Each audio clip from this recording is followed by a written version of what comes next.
Okay, are you ready? Yep. 3, 2, 1, go. Now, usually we start the timing slightly on a different spot, but it doesn't really matter. This is race timing, so that's fine.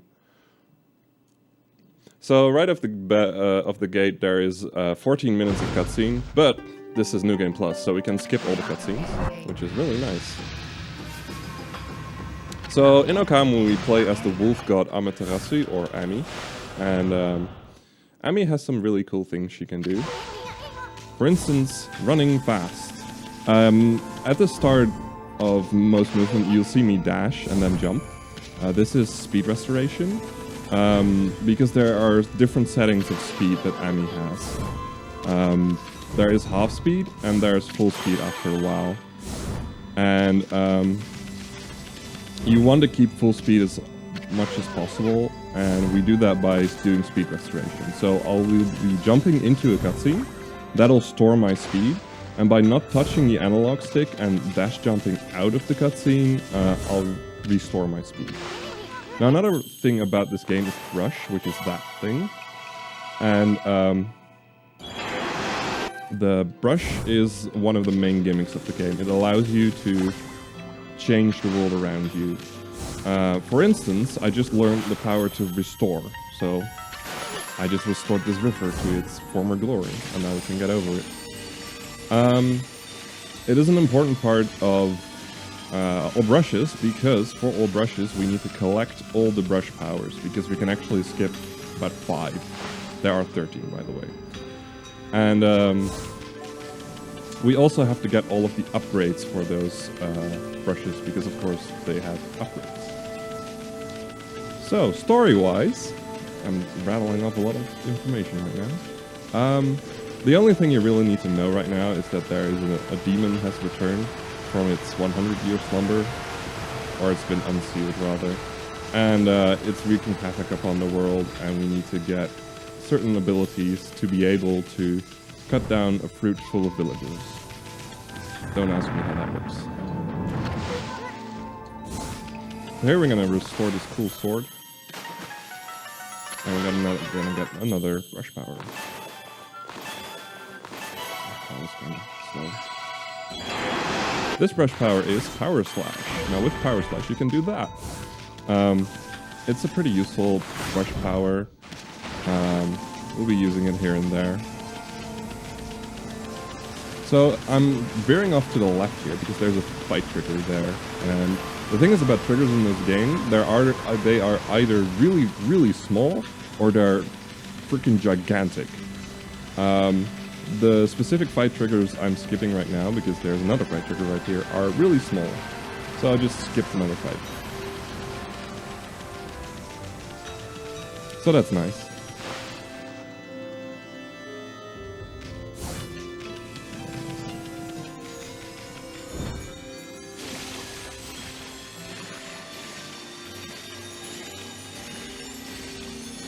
Wow, my voice is that boring. I'm sad. Ah, damn it. You can also restore speed out of water, but I accidentally moved. The moment you move, the game puts your speed back to 0.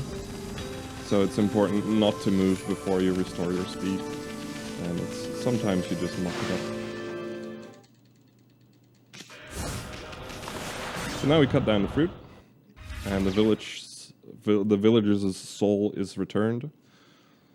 And now the game expects you to do some things with them. So you can still see that the village isn't that right. We've got these weird statues here, which are actually people. Ooh, damn. I probably lost speed off of that, that's annoying. So, an important part of the New Game Plus run is the certain things you get from New Game Plus. And one of the things you get is called the Karmic Transformer. Now there is a really cool glitch with the Karmic Transformer, which I'm going to show off right now. Just skip this folder. Wow, that was bad. There we go. So that is called the KT glitch, or KT for short. what I do is I switch to a different karmic transformer, which is basically a skin, and the game thinks you're on the ground for like 1 or 2 frames. While I'm on the ground for that 1 frame, if I dash, I can jump off of that dash. So it's basically an infinite jump glitch, which is really nice, and it really breaks the game wide open. So, this is Shunshu Field. It's cursed. We don't like it, so we're just gonna go somewhere else.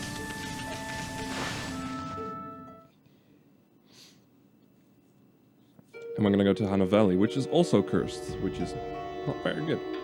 So we're gonna try and make everything right here. So we're gonna get into our first fight. Finally, we cannot skip this fight. Or we don't want to, I don't know actually. And I'm gonna equip a few items. And use an exorcism slip. So what are exorcism slips? They are an item that deals a lot of damage to every enemy that is in your battle arena. And they are really useful, so I have 84 of them. And we will be using them to basically cheese just about every single fight, except like 3 maybe. They are the biggest cheese thing in this game. You might have also noticed that I now have a really big sword on my back. What New Game Plus allows you to do is take certain items with you, including a really big sword. It's just equipment and stuff and weapons you get. There is also some other things I equipped real quick there. One of them is the string of beads, which is one of the hardest items to get because you need to collect 100 beads that are like scattered all around the world, and you have these weird side quests you have to do to get them. What it basically gives me is infinite health and the ability to infinitely use brush powers, which is really useful. It also gives me 10 times attack power, so fights are just really easy in New Game Plus. Another thing I equipped, which you might have not really noticed, is the Peace Bell. Now what the Peace Bell does, it basically just keeps demon scrolls, which are sort of like random encounters, away from me. So I don't have to fight them, or have to like go out of my way to try and dodge them, because they're slow just getting into that fight.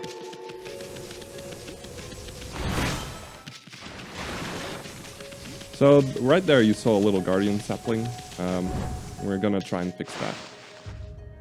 But first we get to one of the best characters in the game, Susanoo. Because nothing. Let's see.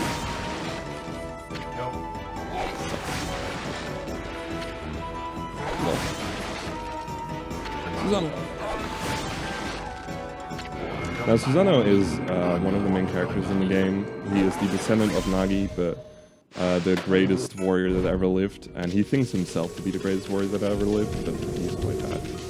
Also, this is one of the worst parts of the game. This ball is really obnoxious, because it has way too precise collision checking, which makes it hard to control, but this was actually a really good ball. That was really decent. I've been getting really good balls lately.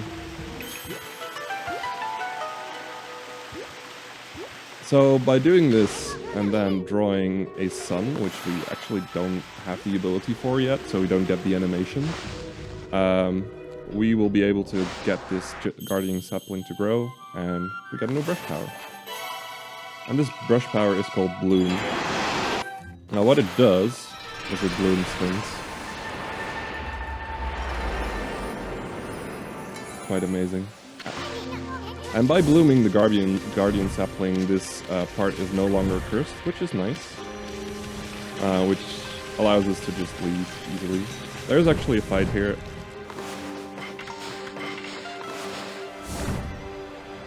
Ah, damn it. You actually can skip this fight by jumping over it, but I messed up and I did my KT too early, so I didn't have enough reach. So I just gotta do that fight real quick. Kind of annoying. That loses about 10 seconds.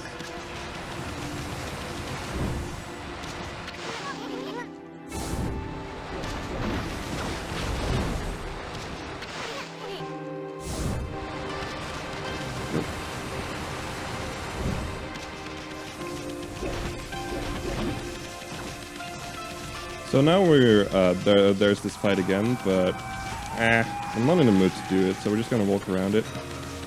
Once again, the triggers in this game are weird. And we're gonna go back to Shinshu Field and bloom that again. Or again, we're gonna bloom it. Because this first zone is kinda getting me down. I don't think Poyabot was ever here, Jasper. I don't remember it ever being here.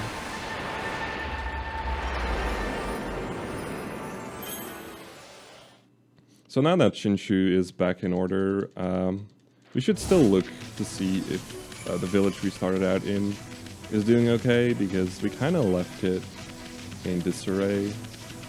So we're just gonna check it out. And actually, you'll see there's some really fun stuff going on in there.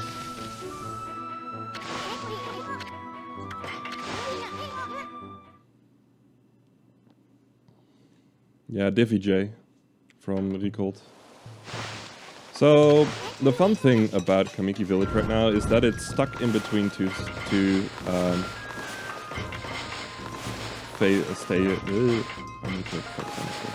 why am I having so much trouble suddenly? There we go. This is a frame perfect trick, and I'm usually really good at it, but today it's not going well. So right now it's stuck between two states. It's stuck between the everything is fixed state and the everything is horrible state. So a lot of the villagers are still stone, and at the same time you see this weird mist floating around.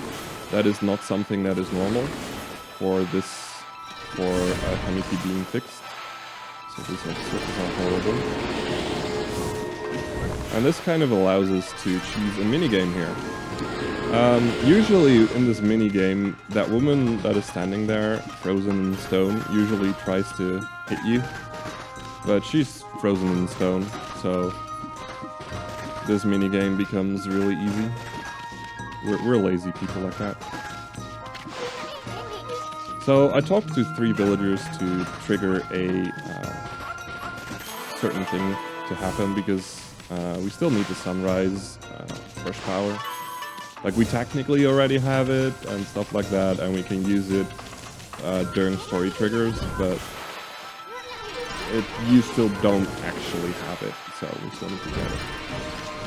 I'm also blooming all of these trees to get another brush power, because we need to fix the beautiful tree that's like there in the background. Oh, this movement.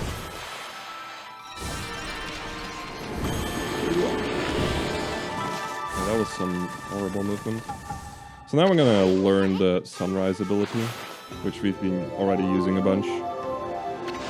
So now we have it. It's important for the brushes.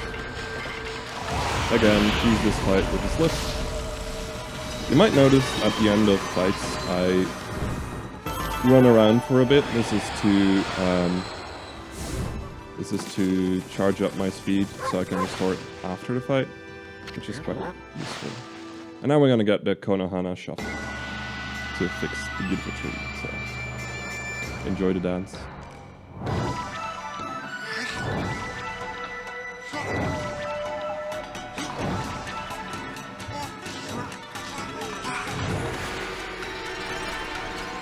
So these sections where you need to bloom, it's fine if you kind of like miss one of the circles, because it's all based on the music, so you can never be too slow. I still like to go fast because, well, I'm a speedrunner.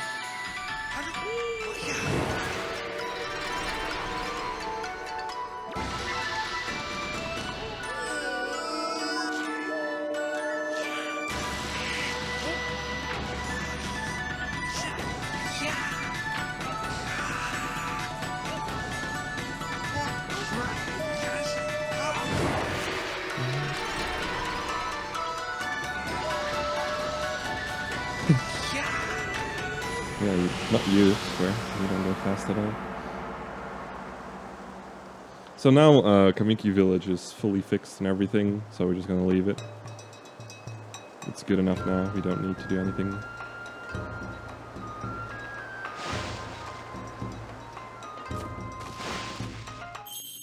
And we got another brush power in the process. There we go, that was really good. This brush power is called Lily Pad. What it does is, when you draw a circle in water, you get a lily pad, which you can stand on. Which is somewhat useful here and there to speed a little bits up. But it's actually not required to be able to finish the game with. Not even in the new game runs, where you don't have the infinite jump glitch. Oh, that was bad. So now we're gonna go back into Shinshu and we're gonna get another brush power. But to do that, we need to walk to the other side of Shinshu. There's something this game likes doing is send you all around the game, all around the map. At least the music is good, so it's all good.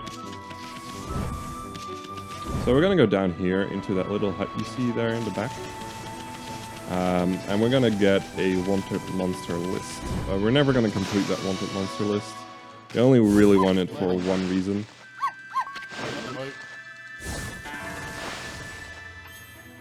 And that is because it turns, by getting that monster list, the game will give you a small tutorial on how monster lists work, and to do that, it turns it into night, because these monsters only appear at night. And then we defeated Axel. So once again, I'm charging up speed, but I'll be cutting it off slightly earlier, because you can't jump after pressing start there. So then we cross off the name of the list, and we're kind of done with the monster list. And then we're going to travel to the other side of this river, or the lake rather. It's going to get a little close on if I drown, yes or no, but I don't think I've ever drowned here in a run. So it's all good. There we go. So now we're gonna skip a really big trigger.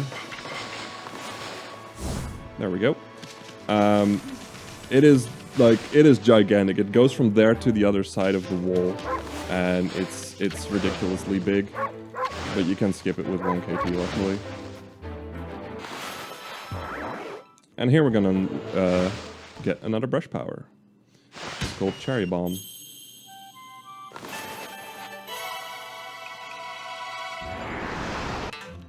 You can have 3 guesses what Cherry Bomb does. Ooh, whoops. It creates a bomb. Cherry Bomb is useful in a few places, but it's one of the brush powers that's actually not required in any %. But since this is all brushes, we do get it. So we skip the trigger again. That is how big that trigger is. From the side of the lake where I jumped to that wall that I jumped on, that's how big the trigger is. It's ridiculously big. And it's kind of weird because it's one of the few triggers that is just big. So now we're done with Shinshu Field. We're gonna go to the next area. So this is where you would need a lily pad, but it's actually slower to use lily pad. Instead, we're going to use a little glitch called the corner glitch, which allows us to jump out of the water and right on top of that, which is nice. I did not square. Are you proud of me? So Agata Forest is also cursed, and that's not nice, so we're going to fix that. Ooh.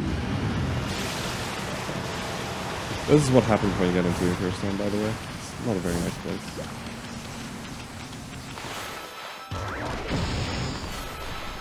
And there we go. We fixed the Agata Forest. Yay! So the start of the run is not very special, honestly. We just kind of skip things and get a few things.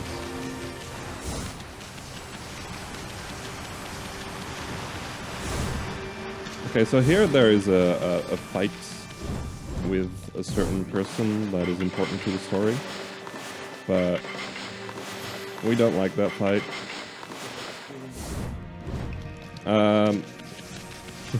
It's drowning there. No, just mucking it up, honestly, at the corner glitch. So we just skip a fight that takes about 20 seconds to do. It's kind of slow. And now we're going to go up here to this mermaid spring, and we're going to trigger it. Mermaid springs are useful in the future because they allow us to fast travel around the world, which is a really nice thing to do in a game that isn't just really big. I probably lost speed here. Yeah, let's see. So, but we're kind of done with Agata Forest, and we're going to go to the next area. However, there's this giant river in the way that won't let us pass. I don't like that. So what I just did there was a liquid KT. A liquid KT works slightly different than normal KTs. You have to dash on the surface of the water as close as you can. And then you can just change your transformer. And you can just jump out of it. It's kind of finicky from time to time. And that's pulling an SGDQ 2013. Because this run was actually done during SGDQ 2013. And the runner back then had really big trouble on doing that river skip. And it's fun, and ever since then, it's become a meme that if you feel it more than once, you're pulling an SGDQ 2013. So this is the guy that we skipped last time, and now we're done with the fight. Because we're kind of overpowered. Kind of. Just a little bit. Now the game expects you to go all the way to the top here and walk along the top. But that's slower, and we have this really cool infinite jump glitch that allows us to get to the Guardian sapling, which is up there. So we can just go on top of here. Oh, horrible today.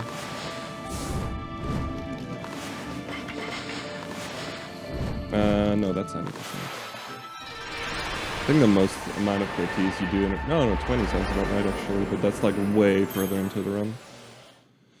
It's near the end.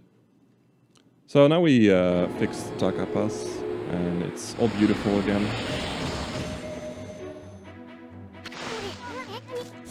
And now we're gonna grab ourselves...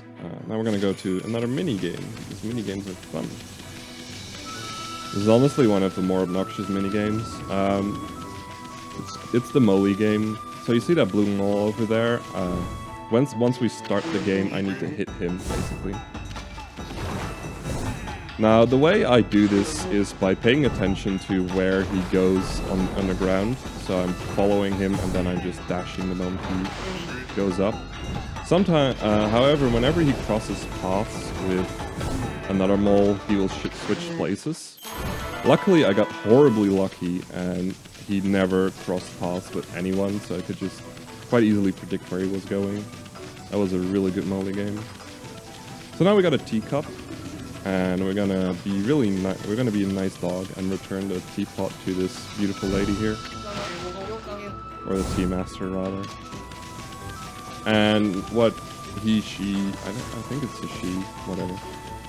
Gives us is the golden mushroom, which we will be needing soon to get a brush upgrade, because we need all the brush upgrades as well as brush powers, because it's all brushes. So now I'm going to move to the other side of Saka, and we're going to go into this demon gate. Now what demon gates do is you walk under it, and you get a fight. And these are unrunnable fights, because some fights you can run in this game.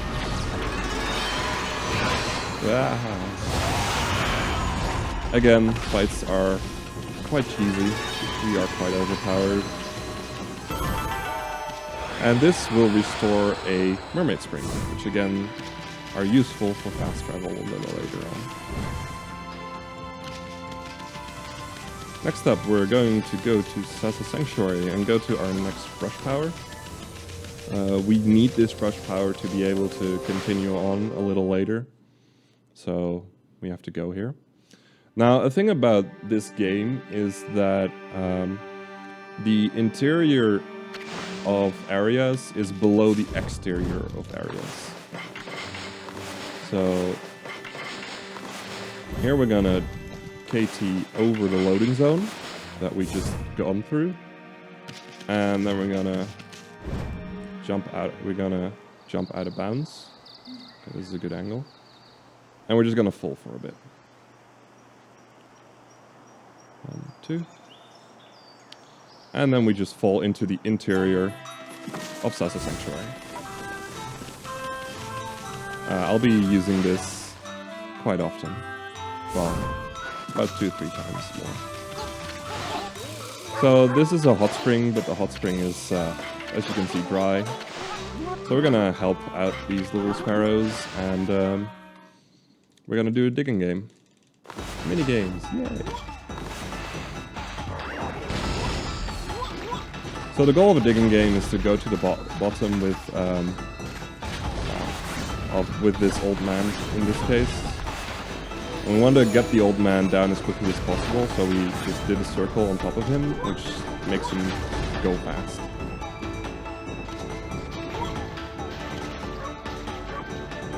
Oh yeah, we have a bark button, by the way.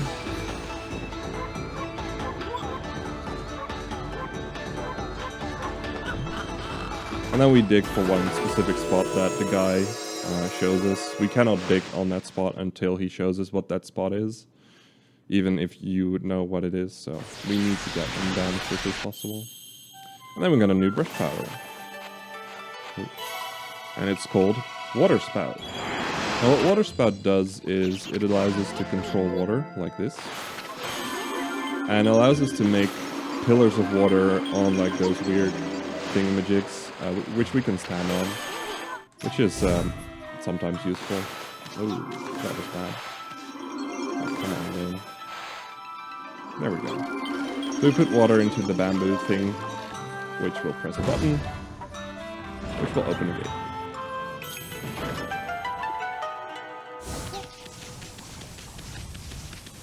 So, this is the back of Sasa Sanctuary. We're actually not supposed to be here at all yet.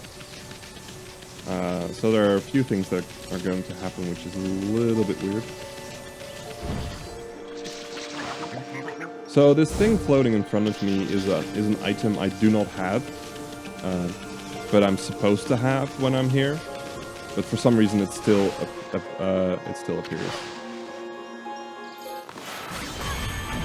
And there's a dog in a bamboo shoot, obviously. So this is one of the Satomi canine warriors, and we need his orb to be able to get into a dungeon. Again, fights are really easy. These fights with the dogs are actually one of the more challenging fights casually, but we just use it.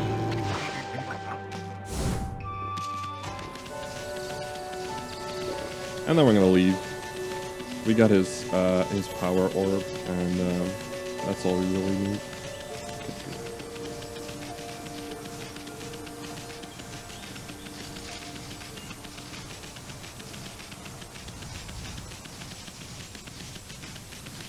Now here, Mr. Bamboo is nice enough to give us a mermaid coin. Now what mermaid coins do is they allow us to use the mermaid springs for fast travel.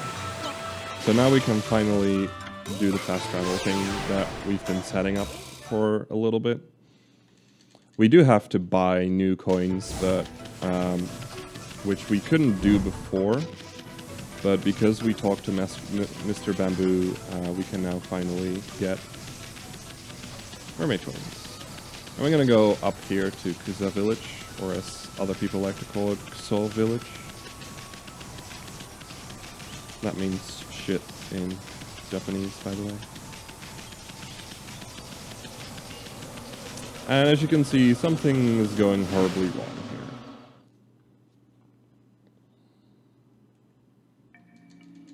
So Kusa Village is cursed in a very specific way. We cannot use brush powers, and the longer we stay here, all of our ink will drain. But we have infinite ink. And the fun thing about that is the fact that even though we have infinite ink, if we keep like doing nothing for a bit, eventually I will lose the sword on my back, because that's what happens when you run out of ink. And it's pretty funny. But we still can't use rush powers. Now that is, here we have Princess Fusei, who seems to be in trouble, so like the good dog we are, I'm gonna help her out and kill some enemies.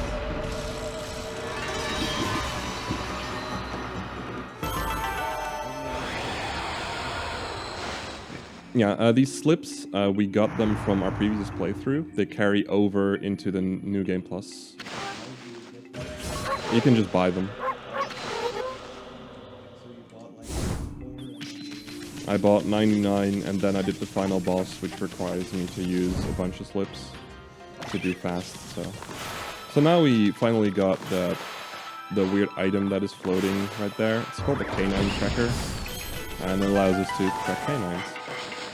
And now we're gonna run through Kusa village and we're gonna feed all of these canines, so they return to Princess Fusei. Because we need to get 7 power orbs to be able to enter the dungeon of this area, which we're not gonna do yet.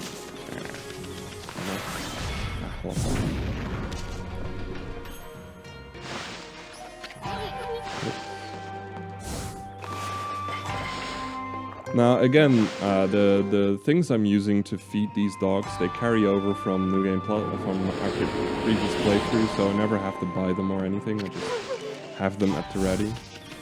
They're called feedbacks, and they're used to gain praise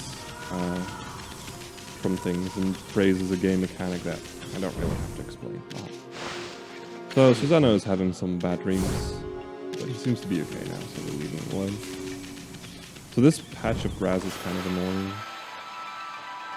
Usually I only need to draw 6 circles to bloom it, but this patch for some reason never really wants to work properly, so I usually count to 10.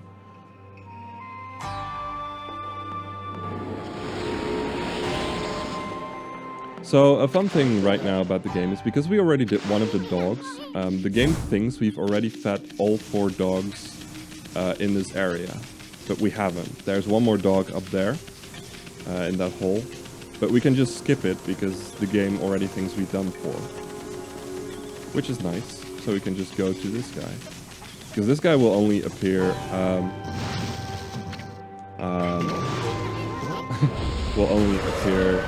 after you've fed 4 of the dogs. But we can skip one of them for now. Oh wow, I'm lucky. So the weird shooting things that I'm using, the beads, they're somewhat random in their spread, and sometimes you just get really unlucky and the spread is just way wide and you don't deal enough damage. So remember that I didn't feed one of the dogs, so I'm gonna do that now. And the game is nice enough to basically warp us to where the dog is supposed to be, which allows us to leave this place a little bit faster than walking back. So now we're over here.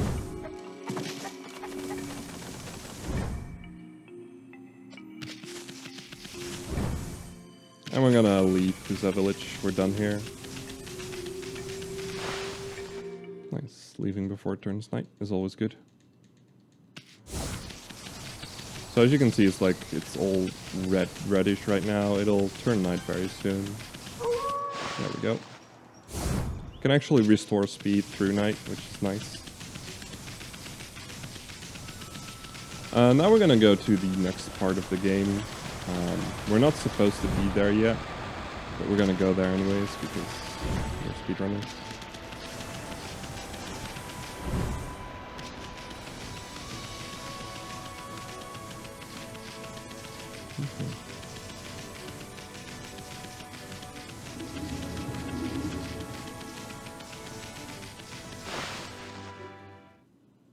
So this is a city checkpoint.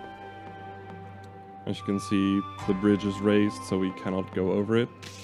And the way you get the bridge down is by using a specific brush power to basically blow up the other side. But we don't have that.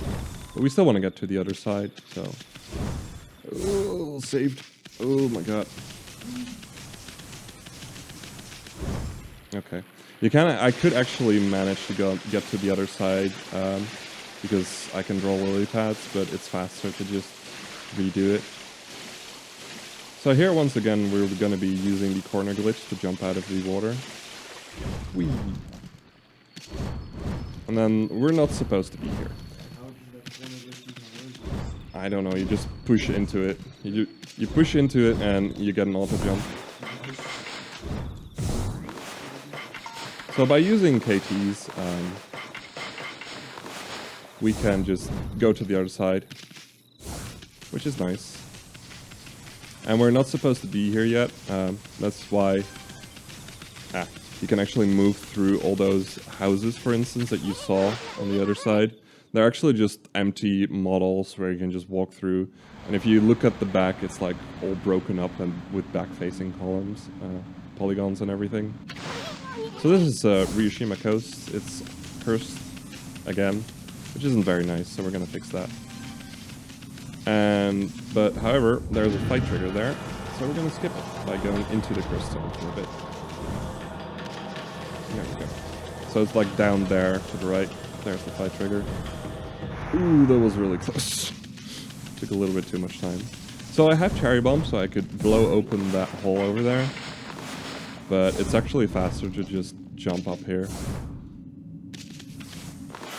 And here we're gonna skip one of the water basins. There we go.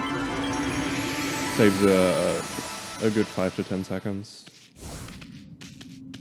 And we're gonna go up here. And this makes this little guardian sapling grow big.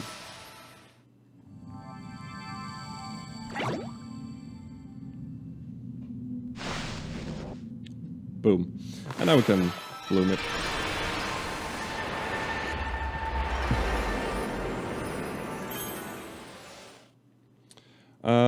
So yeah, remember that interior areas are below exterior areas. So we're gonna do something cool with them.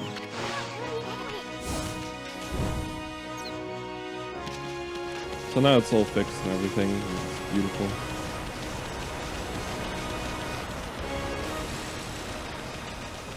I'm kind of setting up my camera right now. Oh, that was really close. Oh, that should have worked. Nice. Off. So this is stair clip. There we go. It's a really well-made area where we can just walk into it and we can clip through. And we are falling down into this area, which is the dojo. And we're gonna learn some cool techniques here. First one that we're gonna learn is called Holy Eagle. Now what Holy Eagle basically is a double jump, which is really nice because that means we just cut the amount of KTs we have to do in half. So we can just do this.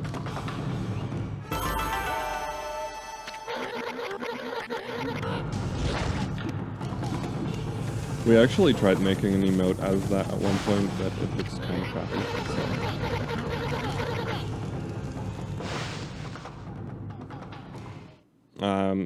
We never actually like put it on Frank Facey. The next technique we're gonna learn is called Digging Champ. Digging Champ allows us to dig through hard areas. We only really need it once for one specific brush upgrade, and that's the only reason we're getting it. There we go.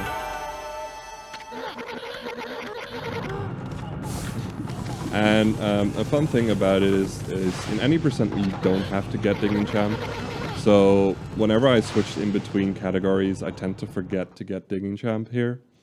And that loses about 1.5 minutes. If you realize it in time. If you don't, then you're just... yeah.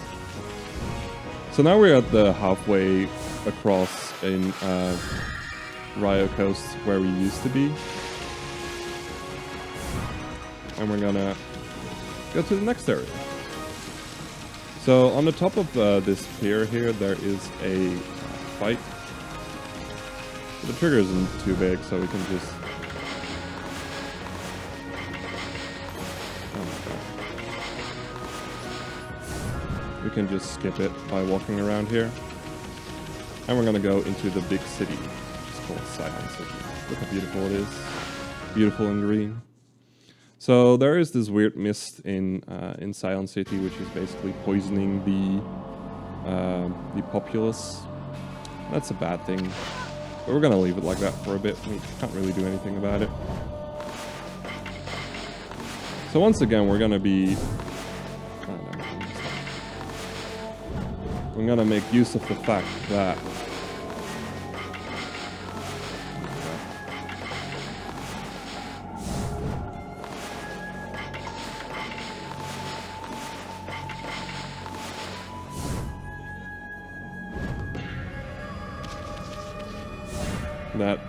interior areas are below exterior. Ooh, there's a... Forgot about that.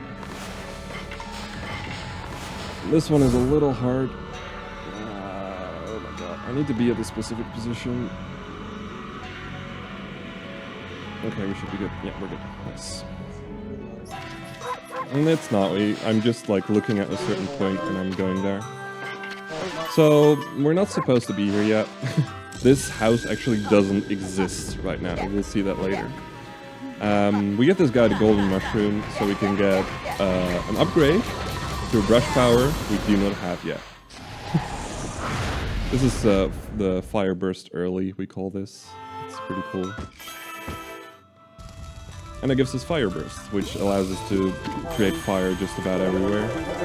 And we won't really be using it.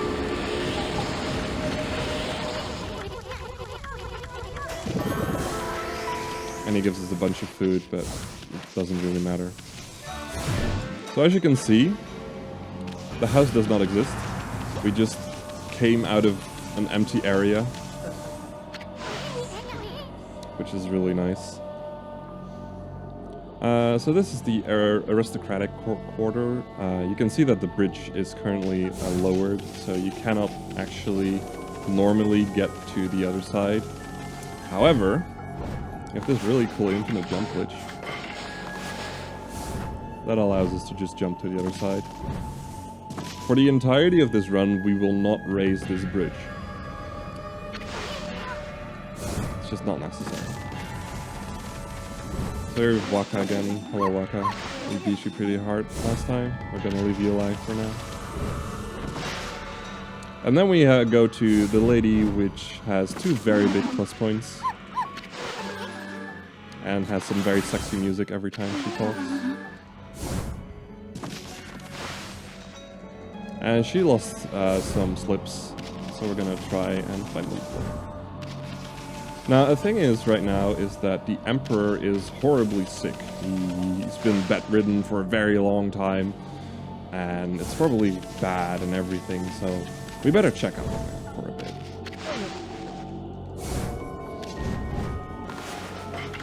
So this is the Emperor's Palace.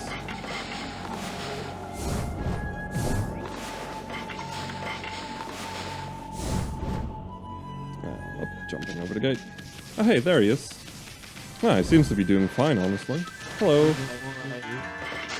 So once again, we bought the fog pot here, which gives us, once again, an upgrade to a brush power we don't have yet. This specific brush power is called Mist Warp, and it's another fast travel mechanic that we will be using quite happily. And that's the one of the only reasons we really go here.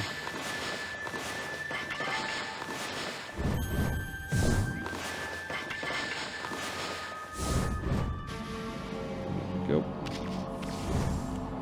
And the other reason is because the slips from our booby lady are here. Her name is Rao, but she's often referred to as booby lady. PG-13 stream, OP.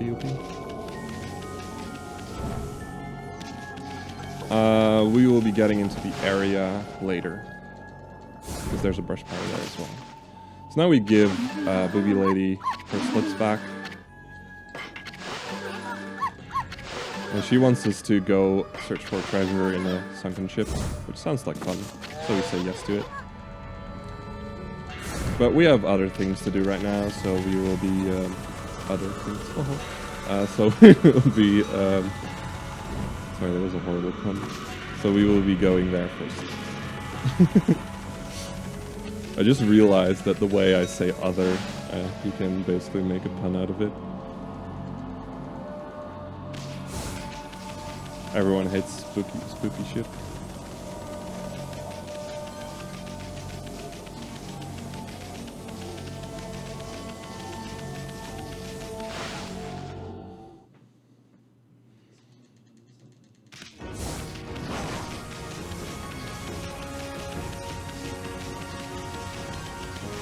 So here's another demon gate, which we're going to go into trigger. And choose to fight.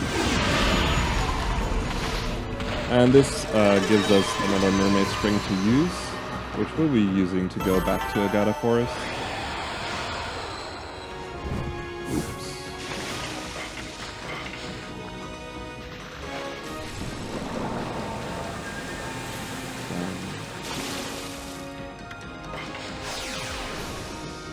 So at the start of Agata Forest, when we're back here, there's this big old sake barrel, which we're gonna fill with some spring water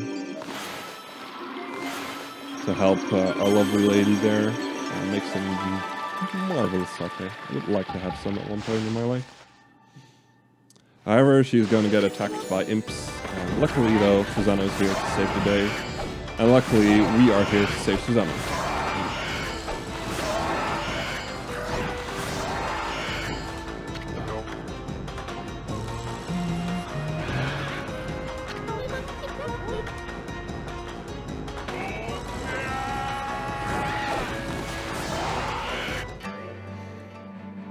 So now there is going to be some stuff happening that is kind of hard to explain.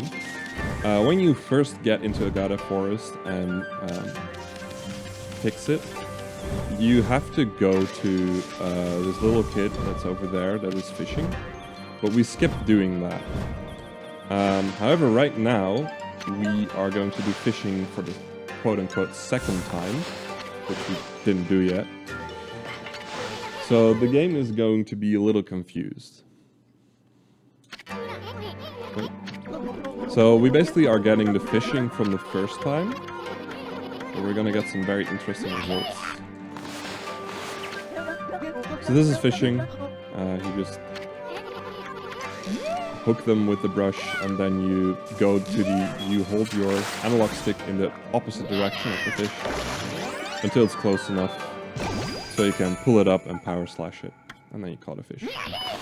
Not very special. It's actually, to get the platinum trophy, you have to catch all different kinds of fish, which is completely RNG, and very, very, very annoying. I can tell you that much. Luckily, we don't have to catch that fish in this one. I think 35? No, it's like from different parts. There are like 4 different areas where you can fish, including this one. So the game is kind of confused here. It's gonna give us the result for both fishing games. So the second fishing game gives us this constellation, which gives us the brush power of Crescent, which allows us to make it night anytime we want. But at the same time, we're also getting the effects of the first fishing game, which is not this fight specifically, but it's a key in our mouth. You can see these little stars. That is from the key. And the key is to go into the dungeon of this area. So you can see me holding it. And it basically just gives us both of the results. And we only have to do one fishing game, which is nice. The thing is, however, about this key is that we don't need it, so we're just gonna drop it. It's actually slower to have the key with you when we go into this dungeon. So that's the dungeon door.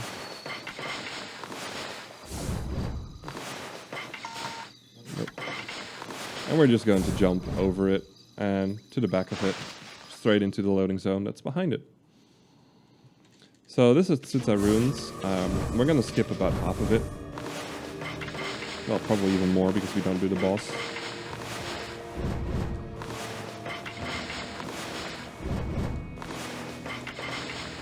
We'll just do a bunch of KPs to get up. Should I go for Kinnin11?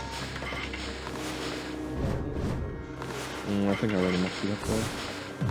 Yeah, I knocked it up. Never mind. Kinnin11 saves about a second or so. It's kind of finicky, and if you mess it up, it messes up your camera and you're fucked. So, oh, whoops, F-bomb. So here is our three demon gates. And we're gonna have to destroy all of them to be able to continue.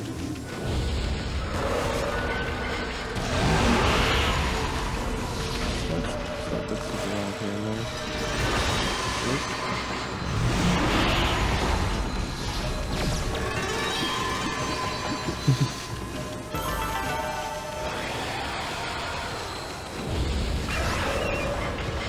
Ooh. So we just run into here and wait until we can finally get out.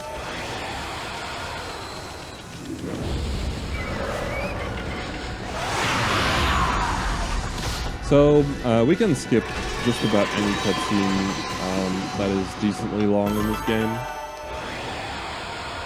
However, this specific cutscene, which is coming up. Didn't skip it. So you might have noticed the fact that there was a little start button menu on the top right, which we only exists for like 1 or 2 frames, and there is no visual cue for it or anything, so we just mash the start button and hope we get the skip. It skips this whole cutscene where you're showing what you need to do, and it loses 18 seconds if you fill it. Why is it there only for a few frames? We have no idea. We have absolutely no idea. It's really obnoxious because it's 18 seconds in a game that is completely skill based, so it's a lot of time.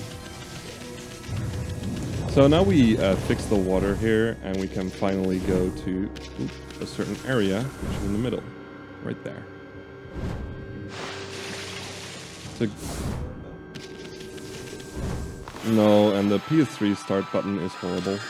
It's one of the worst buttons to mash. And we have to mash it a lot to skip cutscenes.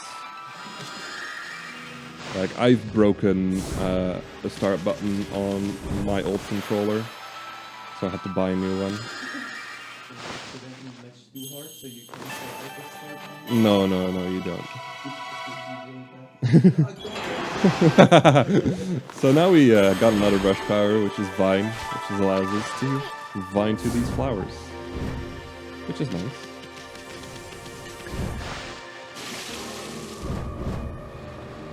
And now we're kind of done with Tsuta Ruins, so we're gonna leave. The game luckily allows you to leave. So there is a cutscene trigger right here that we're gonna jump over. There we go. That cutscene takes about 20 seconds, so it's useful to that we can skip it. And we leave. You can just leave out of most dungeons in this game, which makes it really good for speedrunning. You can just grab the brush power you need and then leave, and don't have to fight the boss at the end. So now we're gonna go to the next dungeon. We finally have... actually, no, we don't. No. We're gonna go to back to Kamiki Village because we still need to get our last Satomi Power Orb so we can go into the dungeon in Kusa Village. So this is the brush power that we got from the Emperor, and it allows us to fast travel via these mirrors, which is useful. Now we have 2 different ways of fast travel, which is really fast. So we're back in Kamiki Village. That was kind of slow. We need to make it night so we can fight against this dog.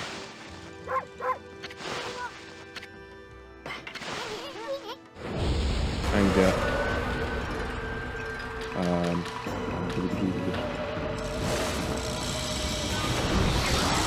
so we can get the final Satomi power orb, so we can enter. Yes, it's honestly this is the hardest fight of the dogs. It's probably one of the most obnoxious ones. So now we're just done here. We've gotten what we needed. We're gonna go back to Kusa Village. 1, 2, 3, 4.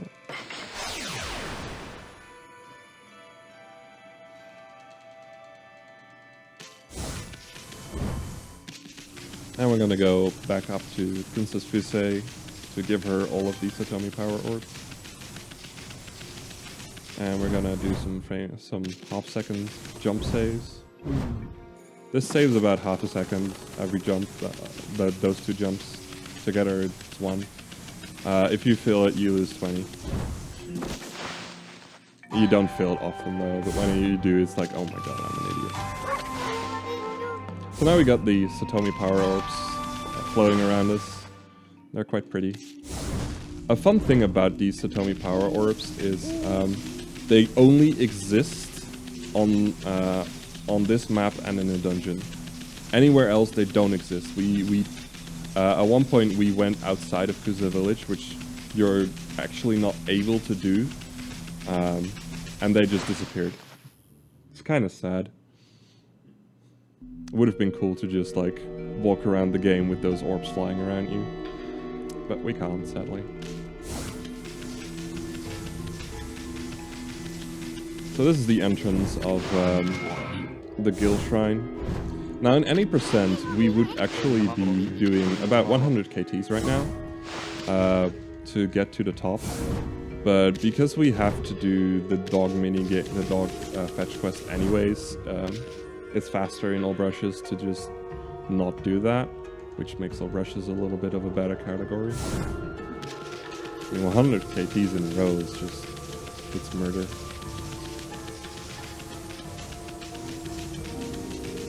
So, in Guild Shrine we're gonna go here and grab a key.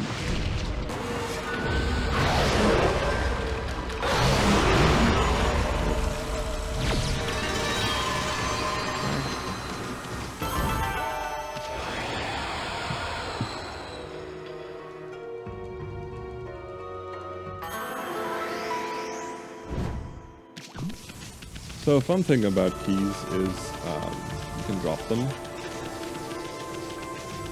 I mean, whoops, I dropped the key. Oh no, whatever shall I do? And for some reason it just reappears back in your mouth. So we just swag it and drop it twice. And then it appears again. It's a fun little thing. So this is the elevator.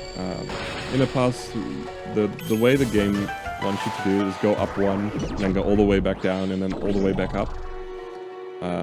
We used to do that in the past until we kind of realized that it's not really necessary. You can just use an infinite jump glitch. This is Gilstorm Jr. It's the little brother of Gilstorm, where we do 100 KTs. Here we only do like 15.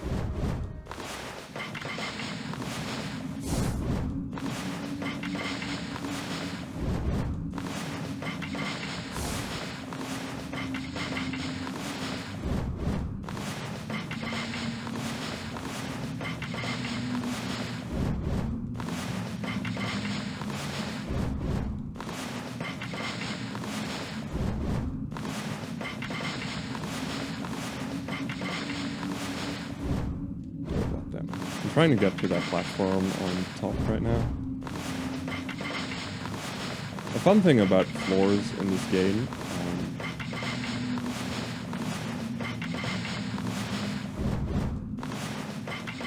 is the fact that you can clip through them when you go from the bottom.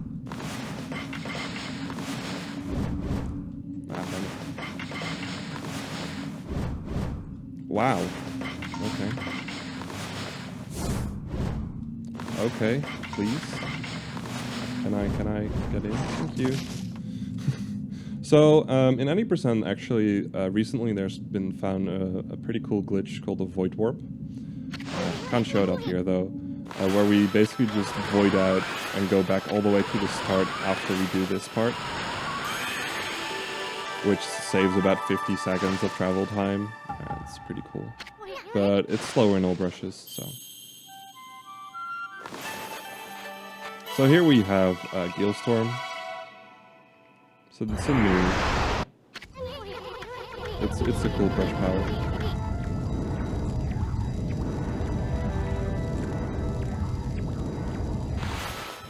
There we go. It summons wind. It's a Gilstorm. Get it.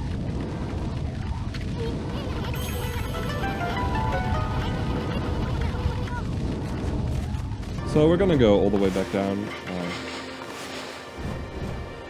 We're just gonna fall, because everything is on the same map, so just fall down here. There we go. Just keep going into the elevator again, which is pretty cool.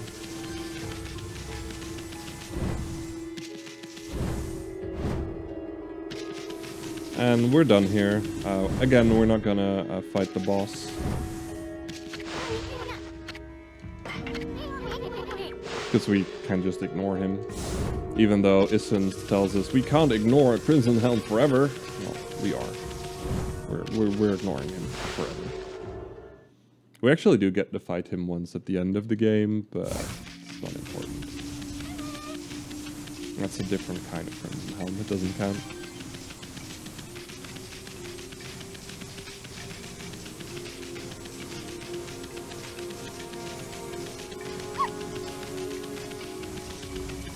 Also, this is my least favorite Karmic Transformer, because it has the worst bark. It's horrible. Amy love X.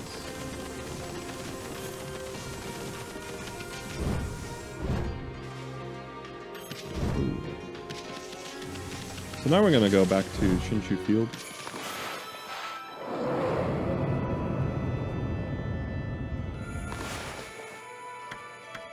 To go to our next dungeon, because we're just clearing dungeons right now. Next dungeon is my favorite place. It's my favorite place because it has really cool strats and a lot of out of bounds. And it's my least favorite place because it's really obnoxious when you are playing bad. You have to do a lot of KTs throughout, which makes it somewhat annoying, but it's not 100 KTs in a row, luckily. So this is the Moon Cave. In the Gil Shrine, where we just went, you're supposed to get the Serpent Crystal to be able to go through the barrier that's over there.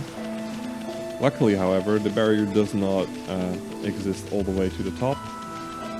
So we can just use a very nice little glitch here to jump over it. However, the barrier is quite high, so we need to do 5 KTs straight up.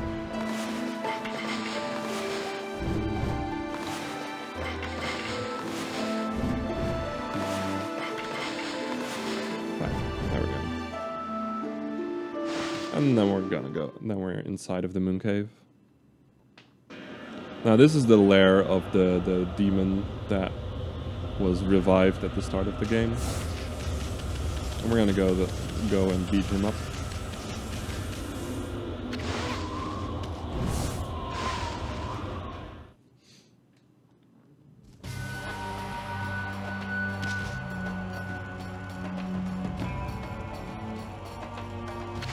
So we start off in calcified caverns.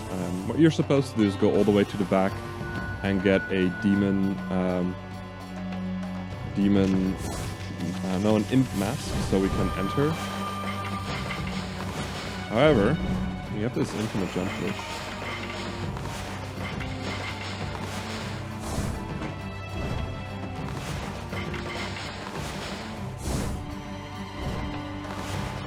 So we can just go around the guards and go straight into the loading zone. So now we're inside of Moon Cave. I'm gonna get a little nice establishing shot here.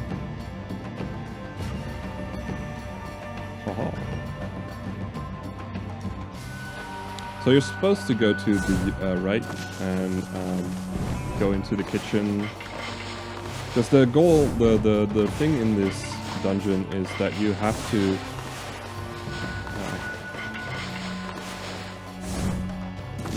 collect the ingredients for Orochi, who is the demon, his appetizer, so he can eat his sacrifice in peace. He's been given a sacrifice. We don't like that. We're gonna save the sacrifice.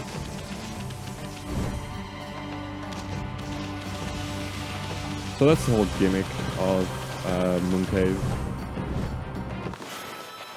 It's a pretty fun gimmick, to be honest.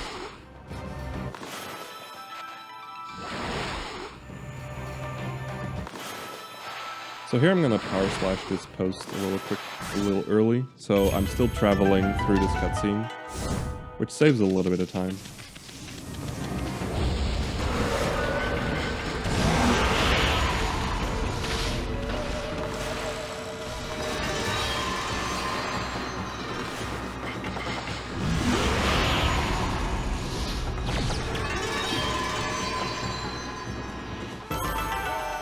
The timing for KPs is honestly not that hard once you get used to it. On the Wii, however, it's just, no. Just don't try doing KPs on the Wii, it's horrible.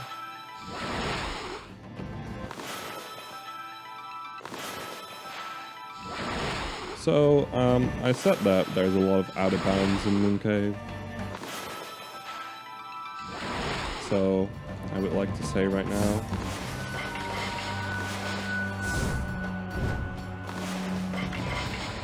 welcome to Moon Cave, where the ceilings don't exist and the walls don't matter. So as you can see, the entirety of Moon Cave is on the same map, which is really nice because it allows us to just out of bounds travel to where we need to go.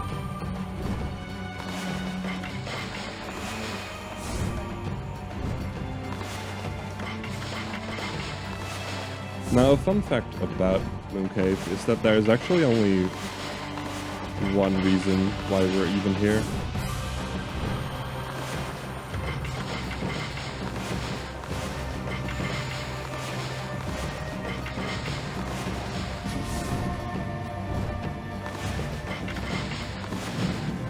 Ooh, thunder. I should have brought a coat with me, I'm an idiot.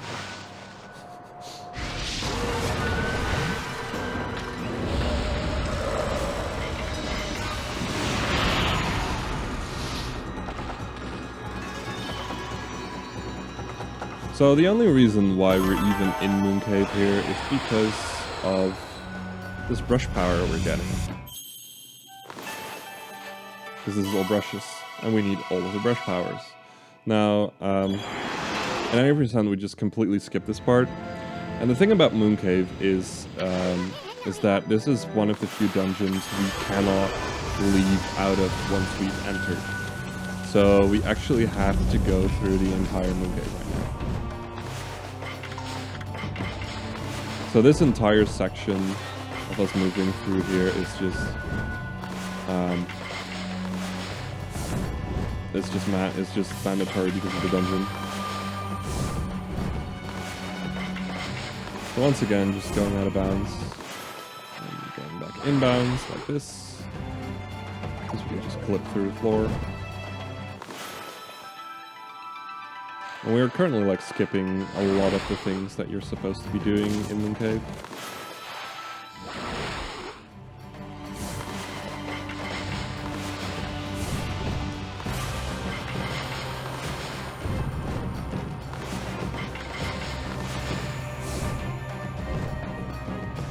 Now so you can actually skip this fight, but I did it a little bit late. The fun fact is, we used to just go all the way, out of bounds to here, but because we have Fire Burst early, we can just go through here early. It saves a little bit of time and effort.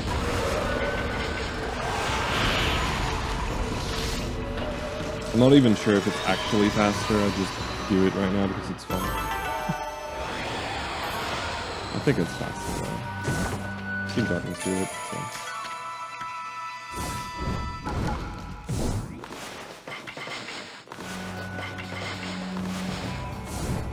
So again, just going out of bounds.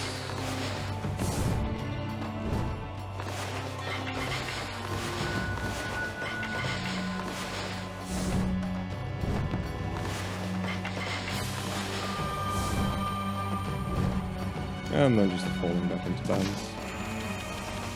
To get our next ingredients.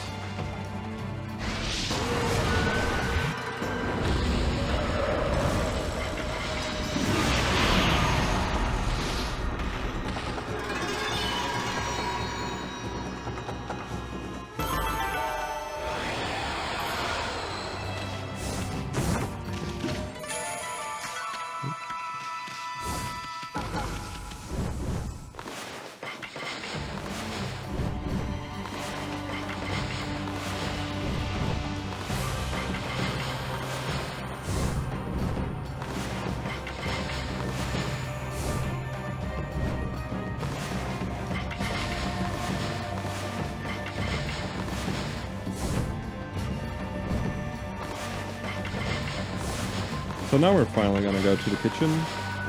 You're supposed to go here first, but we're going here last.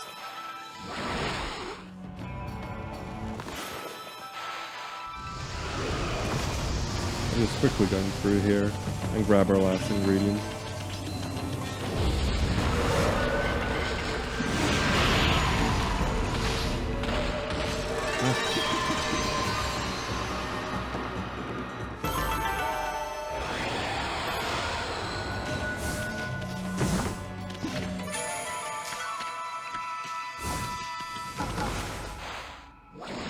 And of course the appetizer can't be made without the cook, who has been cooking for a while now. And then when you give him the ingredients, and he's already done with the appetizer now, so all we have to do is ring the bell 8 times. Now the way you usually do that is by headbutting it, but you can just power slash the bench. And because we're standing over here, and you're not supposed to be standing over here, some funky stuff is going to happen.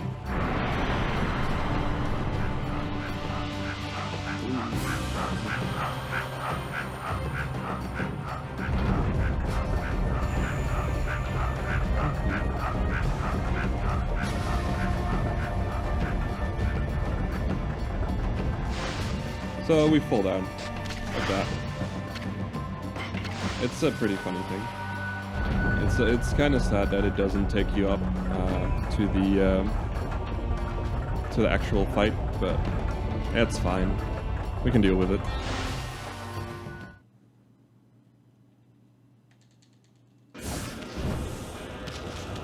So now we're gonna go up to Orochi, and we're gonna fight him because we don't like him. We don't like that 8-headed serpent.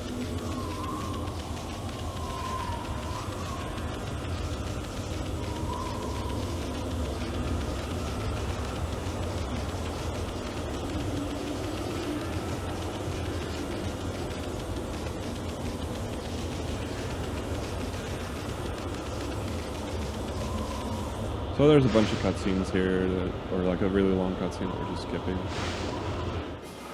So at the start, Orochi has a barrier on it, so we hit him once, so then we get a cutscene that allows us to finally do something against him.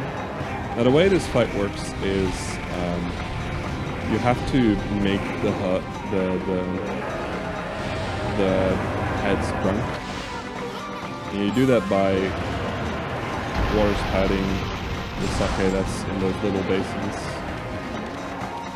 The thing about this fight is the earth head, for some reason, if he's in that down position, it allows the other heads to actually do their attacks, which makes it so we can do 2 heads at the same time.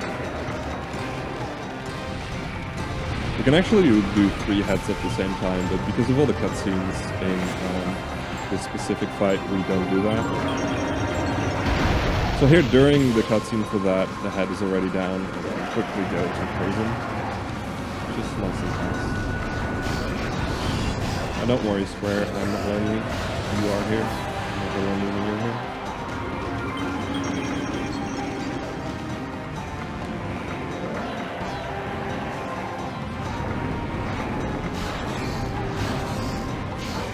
So now that we got the third head done, we can use a slip. So we can go to the second phase. Now during the second phase, we can finally hit him with normal attacks. And because we're kind of overpowered, we just kill him in one shot.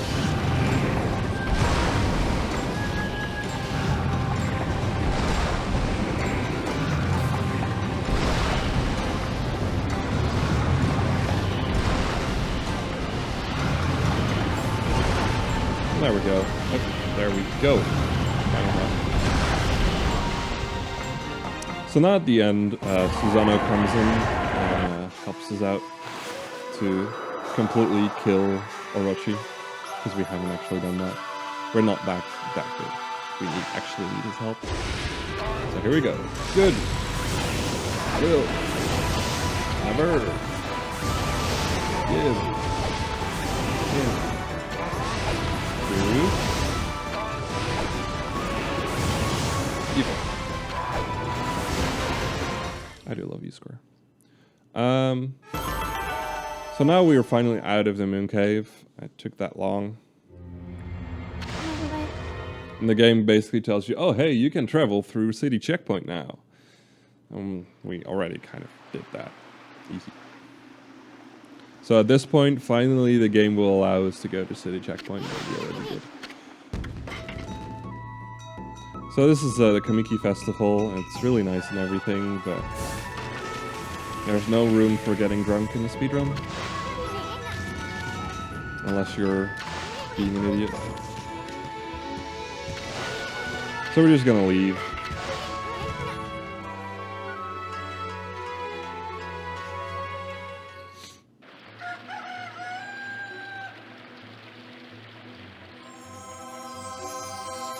Hello, Miss Sexy Pants. Goodbye, Miss Sexy Pants.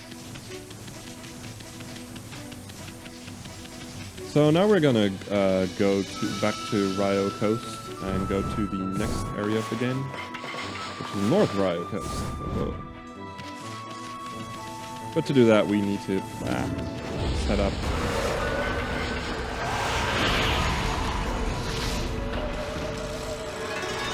Our mermaid stage, so we can fast travel too.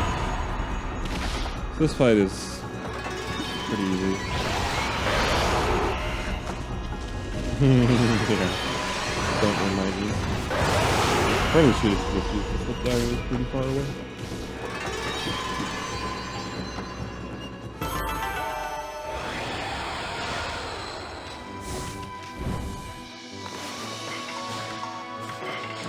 Too much 90%. The menus in 90% are slightly different than in all brushes. I've been doing a lot of 90% lately, so.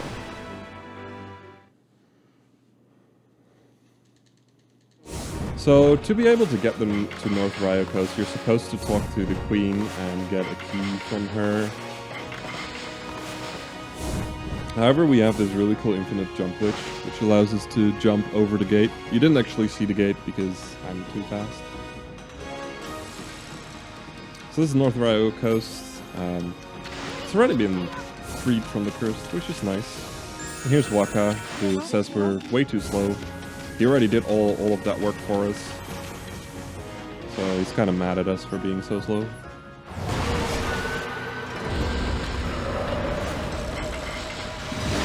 Oh, we got another quick fight. We actually don't have the brush power that allows us to beat this fight quickly. Which is pretty funny. Again, we're not supposed to be here yet. But we're gonna do a bunch of stuff anyways.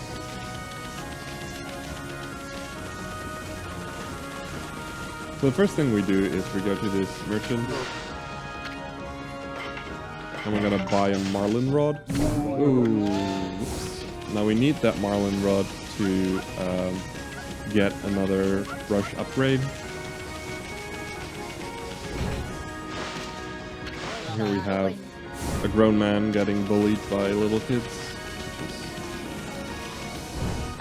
normal.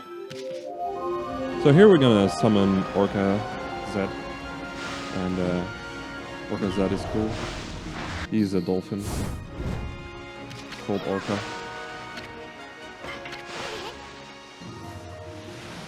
Now Orca allows us to go on the water.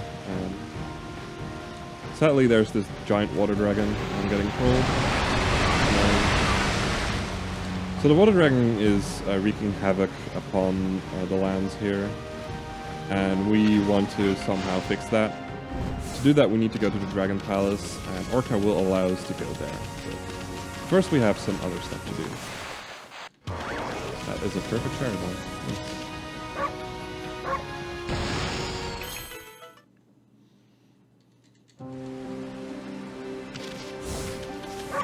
So this is a little spring where we throw in way too much money.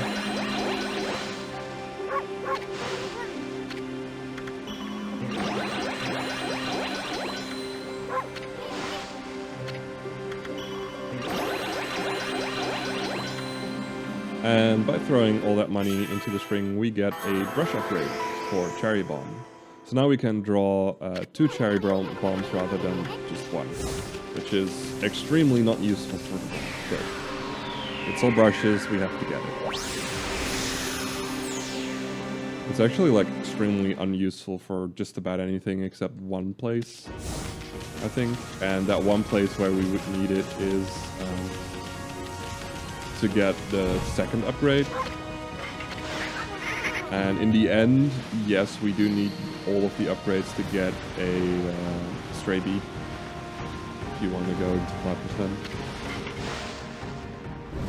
So once again, we're gonna go to this island real quick now.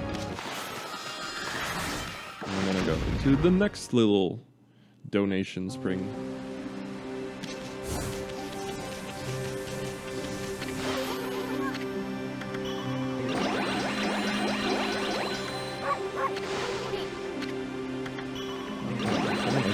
Window or something? This is really nice.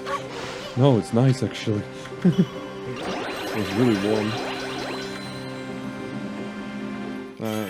It's still open, I think. So now we get an upgrade to Power Slash 2, which allows us to cut through iron rocks, which is yeah, pretty okay.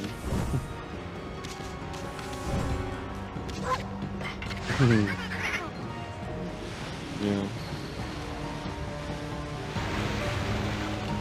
So now we're gonna go to the other side of this giant sea, as you can see. So I'm actually mashing the X button. It's actually not what you're supposed to be doing. You can just time the X presses to make Orca go faster in intervals, but I'm lazy, so I just mash, which makes no sense at all. So here we're gonna go to this fisherman, and he's going to steal our marlin rod that we bought with our own cash. And I guess we might as well just help him out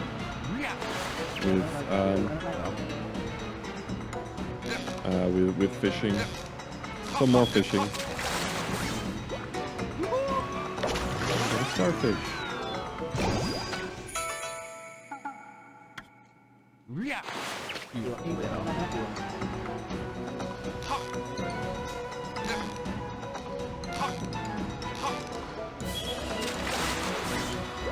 And we got Nemo. Yay. We found Nemo, boys. We're done here. Can actually catch. No, you can't actually catch that. So this is a marlin. The marlin is kind of obnoxious. It moves around a lot. You have to be really paying attention because your health will drain rather quickly if you go into the red area. And you can get into the red area really quickly. Nice, fast cycle. If you like right after you cut him down, you can guess which way he's going. You can actually, the next cycle can go a lot faster. which is kind of hard. Real milk. No.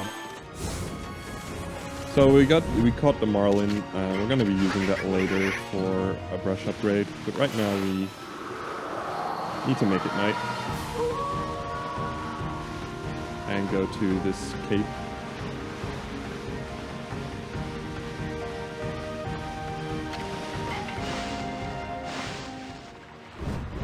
So the thing about KTing is that we can't KT over water, but for some reason Orca doesn't count as water, it counts as ground, so we can KT over the Orca. So we just do a KT straight up from Orca, which is pretty cool. And then we draw a star for this dude, and he will wish this galaxy to appear. This is the Whirlpool Galaxy. We need it to get into the Dragon Palace so we can finally do something about the Water Dragon. However, it needs to spin. So the best way to make a giant galaxy spin is, of course, we use wind on Earth. Makes total sense.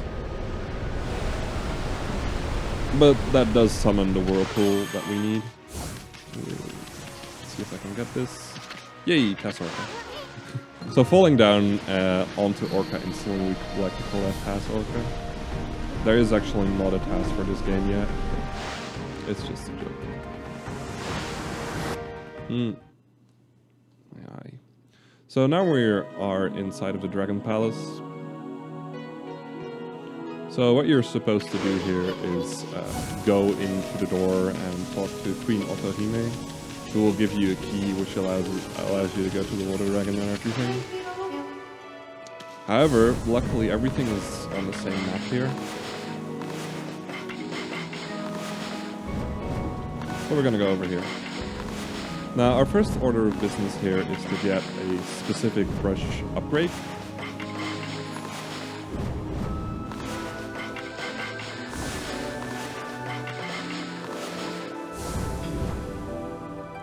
All the way over here, and this is why we needed Digging Champ a while back, so we can open this spring, and then we're gonna do another digging game.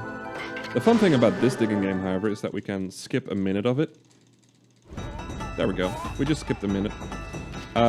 For some reason, if you mash X and you get it on the first frame, you will be able to just jump randomly, and we use that to basically skip going all the way around, because you're supposed to go all the way to the right and then go all the way back up, and then you can finally go down. But we can just skip that by jumping over where we're supposed to go in.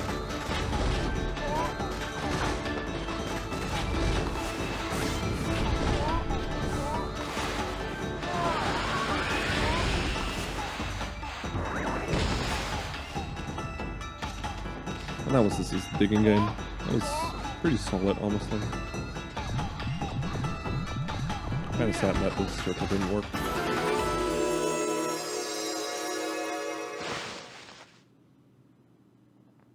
So by doing the digging game, we get our brush upgrade. Well, first we have to do one little thing, because this swirly-whirly isn't happening, which is bad. That's what the game says. It's called swirly-whirly.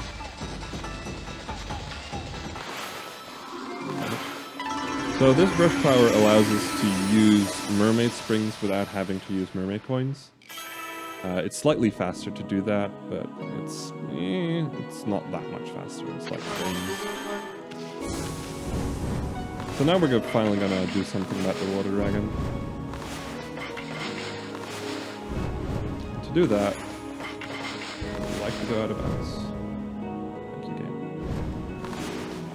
We're gonna go to the other side of the Dragon Palace. So over there is going to be a Water Dragon soon. There we go. So you're not actually supposed to be able to see this, but this is what the Water Dragon looks like out of bounds. It's very pretty. And now we're inside of the Water Dragon.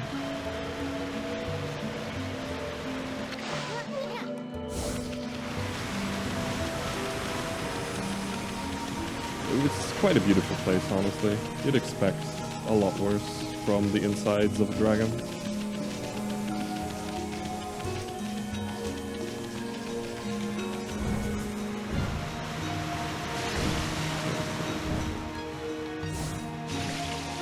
We need to grab this key to continue on a little bit. Ah,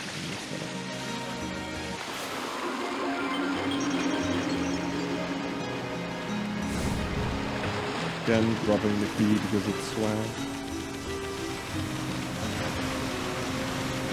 I've been running this game for a little over a year now.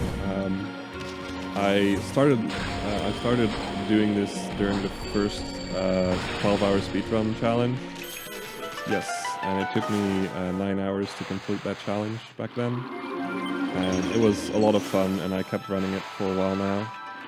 And now I currently have the world record for this category. I'm about 1.5 minutes off any percent, but I don't think I'll ever be able to beat that time. That was just a weird run in darkness. So yeah. So what you saw me do, by the way, a little back, you saw me use normal water on the dragon orb. You're supposed to be using acid, like stomach acid, like go all the way to the back and release the stomach acid. However, for some reason, the programmers were kind of lazy, and they just programmed the fact of using water spout on the dragon orb as using acid. So we can just skip doing all that, which is pretty nice. Now, however, we got all this dropping acid.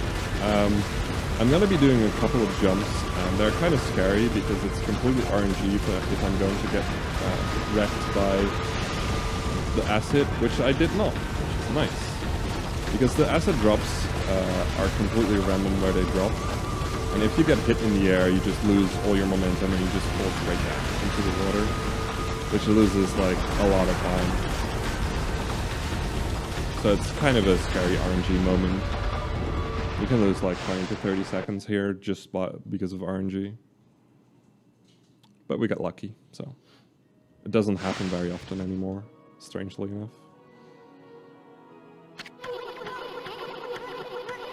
So now that we got the Dragon Orb, we're gonna finally go to Queen Otahime, which we should have been going to first, but we're going to go there last. Luckily, we don't have to go through all the cutscenes of us being there for the first time. We can just go to her and give her the Dragon Orb back. Here's your Dragon Orb. We killed the Water Dragon. Hope you like that. And the Dragon Orb shows us that sexy boob lady from a little while back in trouble. So, being the great persons we are, we need to save those breasts. I need to save her. And so we're gonna see if we can find her.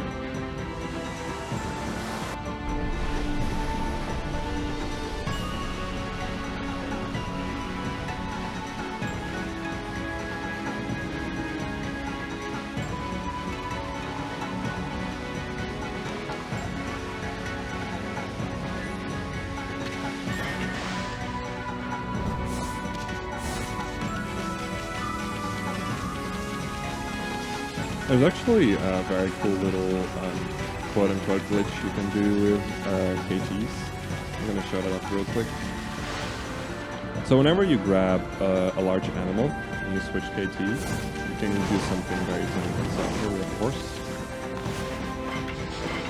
Whee! It's called the telekinetic grab. It's pretty funny. It has no actual use except looking funny. I've been behind my world record for a long time now. My world record is honestly decent for once in my life.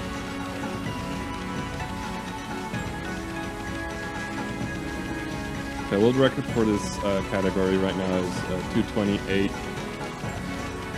I think 24. I think it was. Yes, 24. And it's pretty good. It could have been a 227, but I kind of messed up a few So now we're gonna go to a spoopy ship. This is, in my opinion, the most boring section of the run. 27. Ah. I guess. Yeah. So, the reason why this is the most boring part of the run is because there's a lot of unskippable cutscenes, like this one. It just takes a while. I have 11, it's hard to keep track of all of them.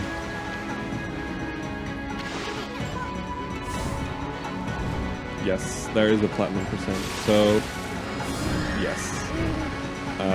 Platinum percent is something we don't do very often. Yes. It takes a long time to complete, and in my life, I've done like 5 attempts of it, and I've only ever been able to finish it once. It's horrible. And I only did that like a few weeks ago, finally. I was really happy about it. So in Spoopy Ship we get a sexy boob lady on our back. And she has this slips that allows us to hit these demons and open some doors. Ah, damn it. I hit the wrong one. Come on, go away. Thank you. So, what you're supposed to do here is go all the way to the left and go through the entire ship and do a lot of things. But that's kind of annoying. So we're just gonna go to the other side. Yes, the platinum run. So getting the platinum trophy on the PS3, which takes a while.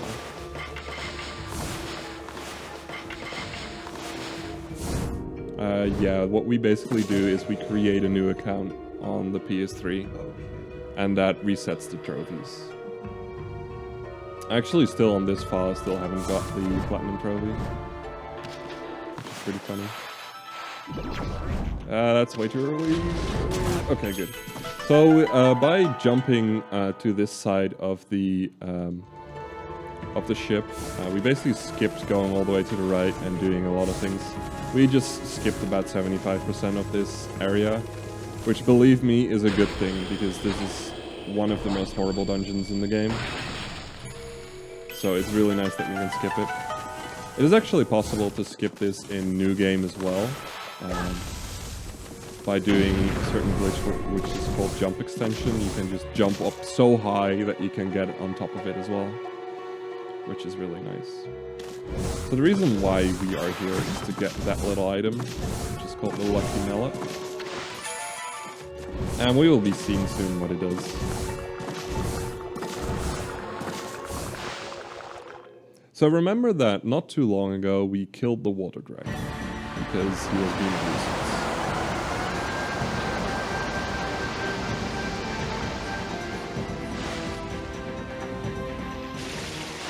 Now look who's back from the dead.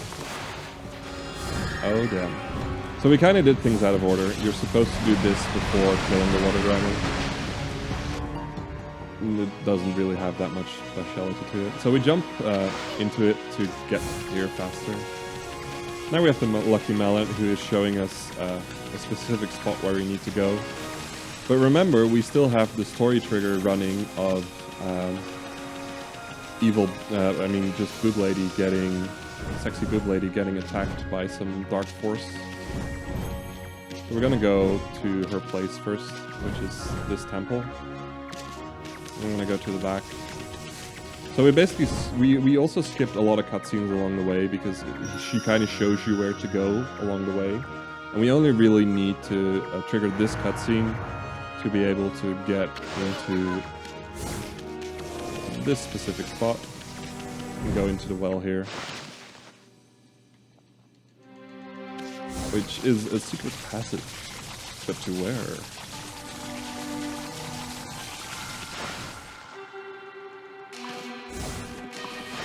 It leads us to Himiko's palace. I'm gonna call her Busty Babe because I kind of forgot what her actual name was. So you're supposed to go into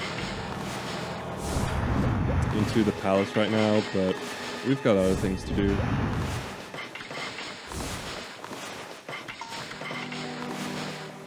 So we're just gonna jump over. These walls in the palace are actually really high, so we need to jump a couple of times.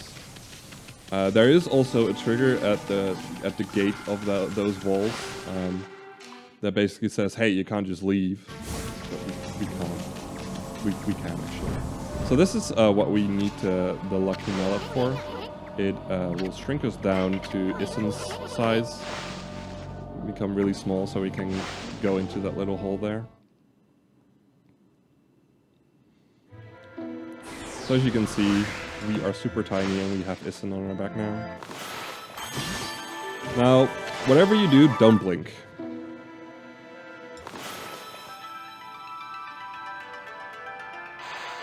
There we go.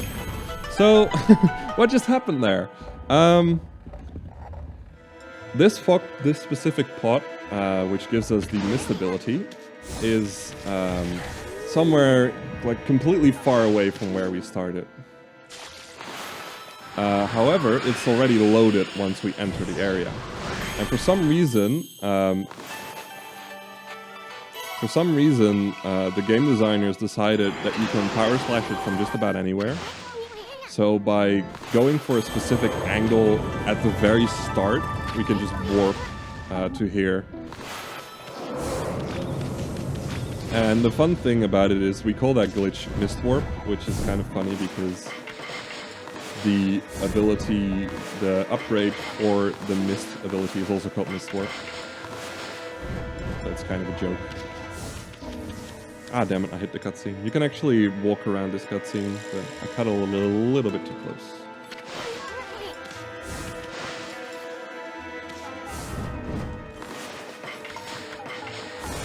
So once again, interior areas are below exterior areas.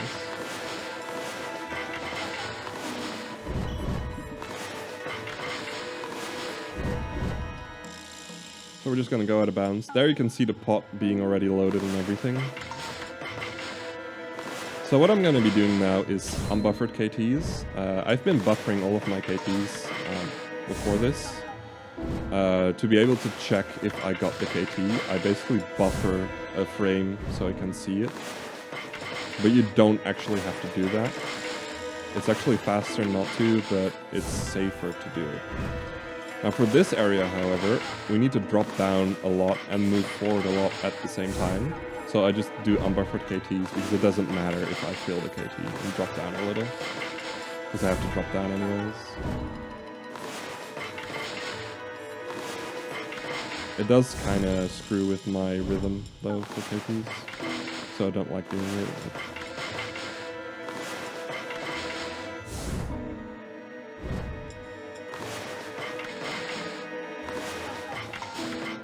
As you can see, I'm having a bunch of trouble. So remember that when we first went out of bounds, we were outside, just chilling.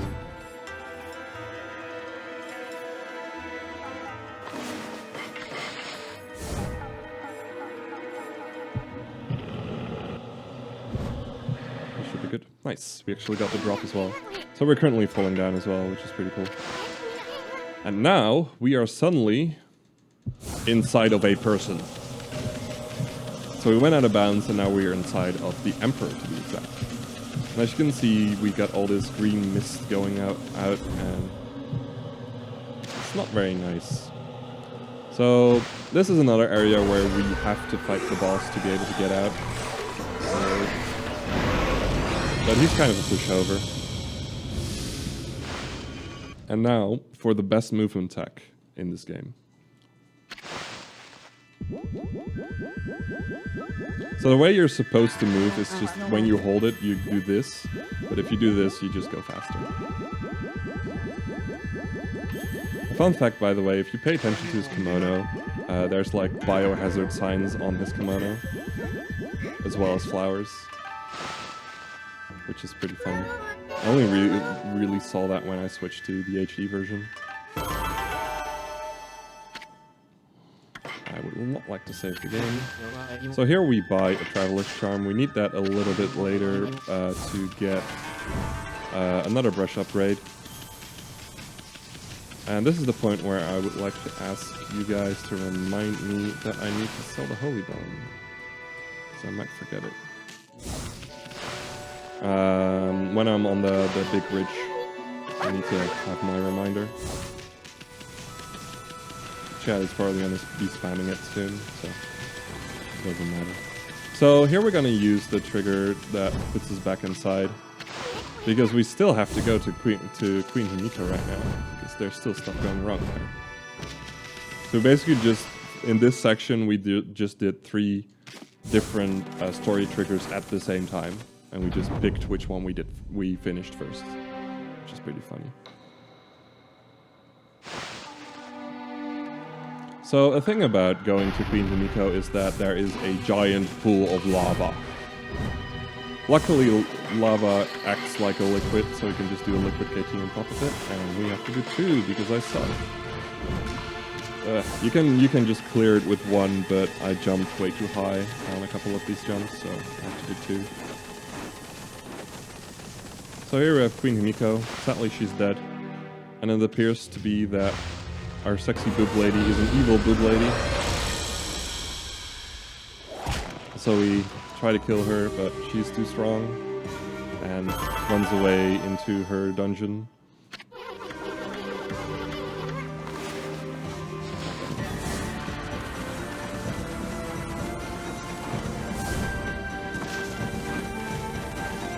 And now we're gonna go over there and beat her up.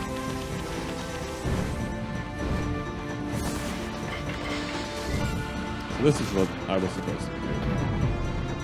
You can actually clear that gap without a KT. I actually had the perfect amount of movement for it. However, there is a cutscene right at the end of that little outcropping. And if you hit that cutscene from the way back, you will just instantly fall into the lava. So we go around it to skip that. So we still have to do the KT.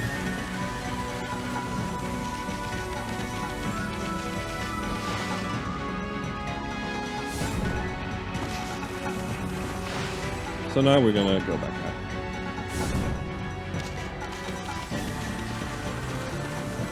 This is a big bridge. Yes, and sell the Holy Bone, or as my chat likes to call it, the Holy Bork. So at the start of the whole mini section, we got a Holy Bone. Now the thing is about this game is that the game auto-sorts your inventory, and the Holy Bone is always at the start, which is very annoying when you're trying to use slips.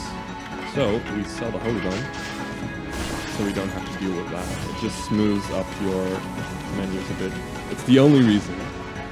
It's actually like it ends up being slightly faster to do it, because you do use a lot of slips, and if you're able to just, at one point you can just mash for your slips, and if you have the Holy Bone, you can't do that. You have to move you have to move once every time, and that's just slower than just quickly selling it. So we're actually like not technically able to get on this cave right now. You need to have a certain brush power for it to get up. However, we have this really cool glitch. Whoa, that looked like I got it. Ah, I hate this sometimes. Trigger. That was bad.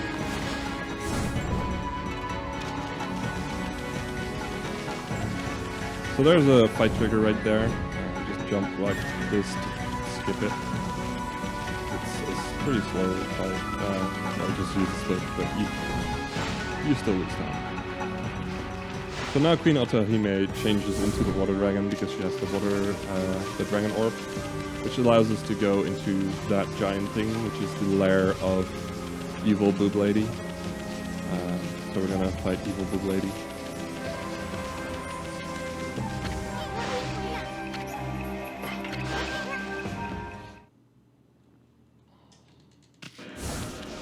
So the way you're supposed to go is you go all the way to the front and do a lot of stuff, but it's really slow.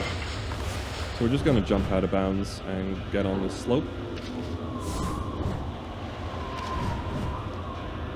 And we're gonna jump a little bit. Now the thing about this slope is you want to have full speed because that gives you the most amount of momentum.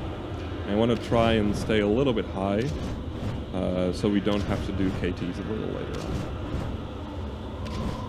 Also, I currently have Thunderstruck from ACDC in my head. Memes! No, like, the brush power I'm about to get is Thunderstorm.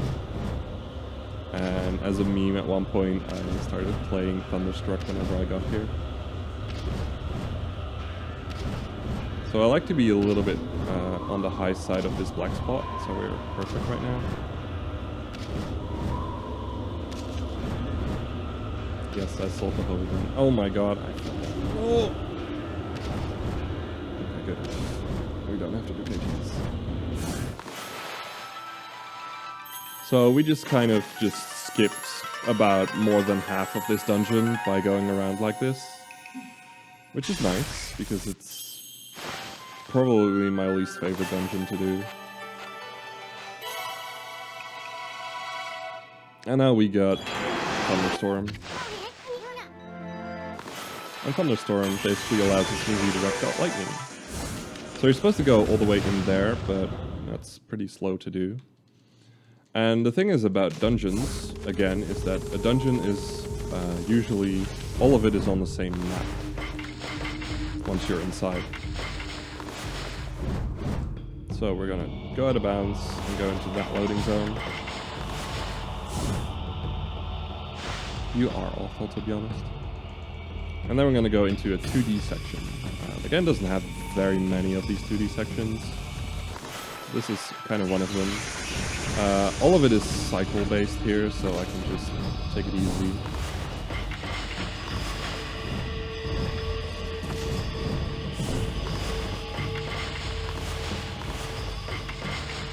If I feel KTs, however, I am going to lose a little bit of time. Because during KTs, the cycle doesn't continue. I'm gonna drop down again. And I gotta wait for this thing.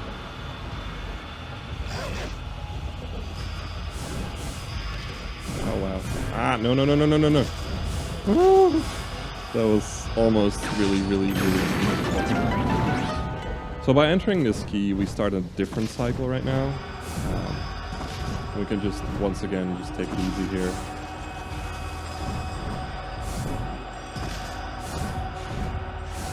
Okay, no, just... we have to wait here anyways. Let's see if we can one-cycle this part.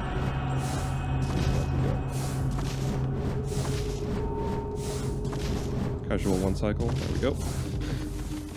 That is actually a lot harder than I make it look. I've honestly become... I've become really good at doing it. So here you're supposed to do a lot of things to be able to get up here. But hey, we have this amazing glitch. And we can just jump here. So now we're gonna meet the best character in this game. This is Toby. Toby is the best character in this game.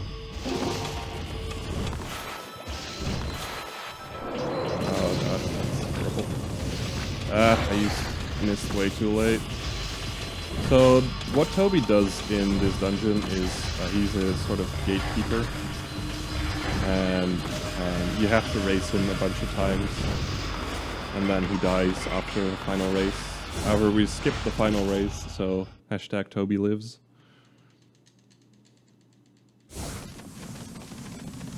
And now we're at the final boss.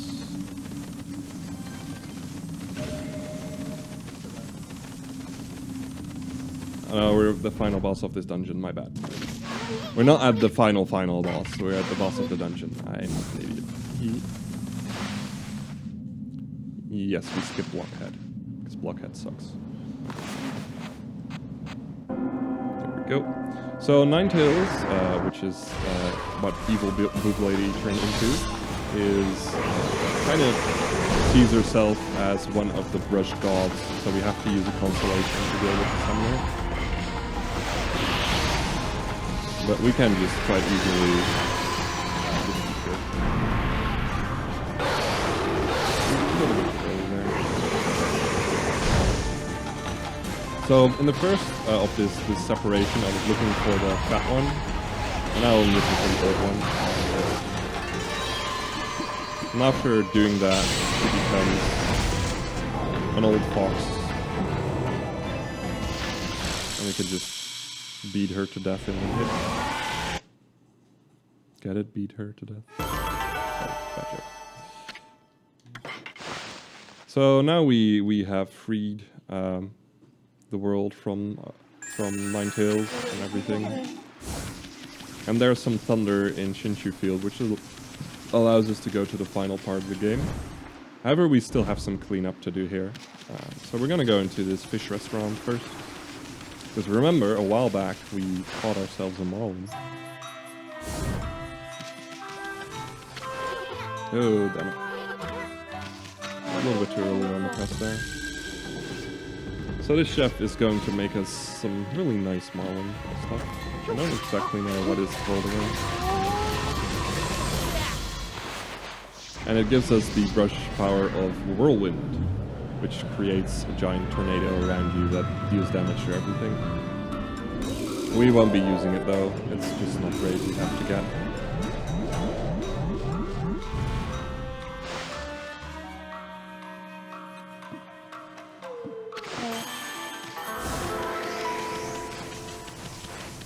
And then we're gonna go back outside.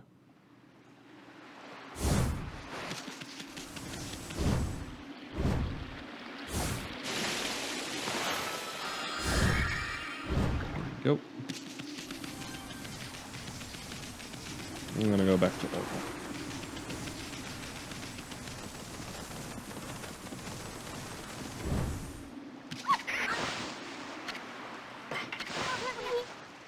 Ah, damn it. So, I was actually holding right there, and sometimes Orca is like, you know what? I'm gonna go left instead. It's pretty annoying. So if anyone likes cats, by the way.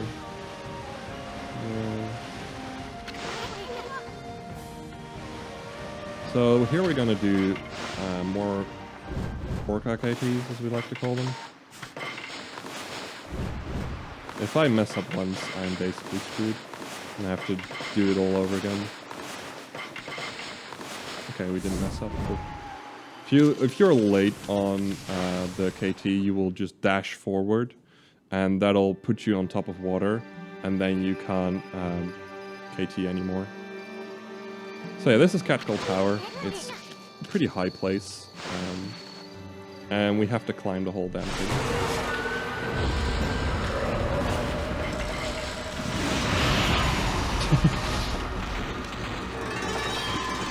So I'm gonna be a little bit quiet for a minute or two.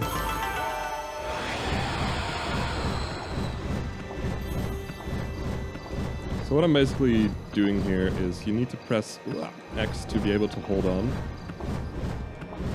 And whenever I basically land, I tap the X button twice so I jump off instantly. And it's murder on your thumb. It's a really big tower. I remember casually I would just like hold up and mash X to just go up here because it was just so boring.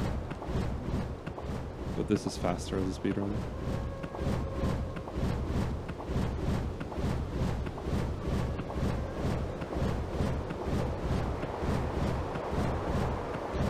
Remember as well that when I first started practicing my KTs and trying to get good at them, I would go here and just KT all the way up rather than jump up. Oh my god, my thumb is in a horrible spot. It takes about 10 minutes. Which is actually, it takes longer than doing the any percent 100 KTs in a row, which is pretty funny. Oh no, it actually takes shorter, never mind. Talking out of my ass. So people who have keen eyes might have noticed that I skipped going on any of these platforms you saw, and that creates that chest for some reason. That chest used to have a stray bead, but we already got that stray bead, so it's empty. And the fact that, and for some reason, like when you land on one of those platforms, you get a cutscene, and if you don't get that cutscene, for some reason the chest disappears. Which is really nice for platinum percent. It saves about a minute. Because you actually, like, you would have to go up Catcall Tower twice to get one of the stray beads. It's pretty funny. So now we fed the cat that was being annoying, and that gives us a new brush power. And there we go. The first star was too far away. So this is this brush power is called Catwalk. It's a very useless brush power, to be honest. What it allows you to do is draw a line from one of those statues, and then get these little yellow paw prints, and then you can jump up those the same way we jumped up this tower. Which is, I guess it's neat, but it's pretty useless for the moment. Now we're gonna jump back down. There we go. And we're gonna go to Shinshu Field. But we're not gonna go to the next area yet. We still have to do a little bit of cleanup.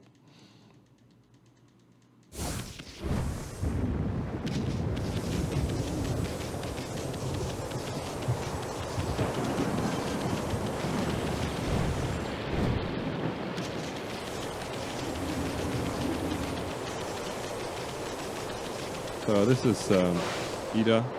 Ida's hurt, so we give him the Traveler's Charm we bought from the Emperor a while back.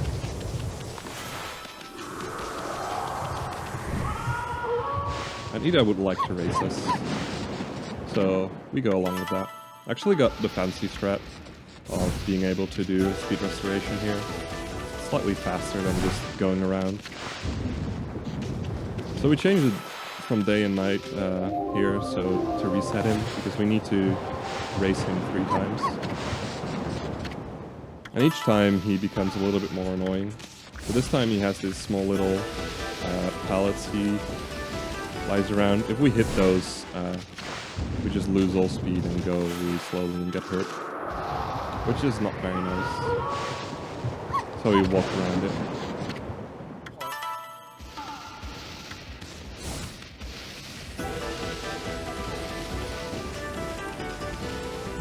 There we go, that was good races.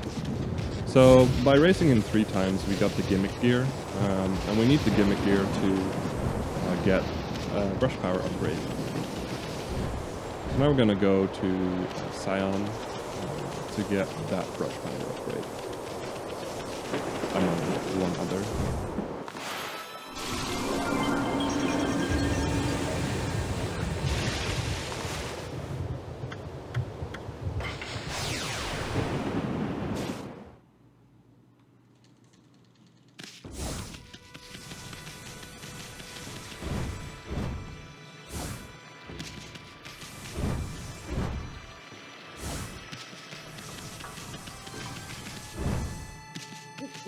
What? I don't know the speed there. That's interesting. Whatever. So first we go all the way to the back, to the grave of Queen Himiko, and we clean her gravestones. And by doing so we get an upgrade to our water spout brush power, which is called Deluge, which is a beautiful word, and I love saying it every time. Deluge. And next we're gonna go over to that tower. Now I could walk around and everything, but that would be horribly slow.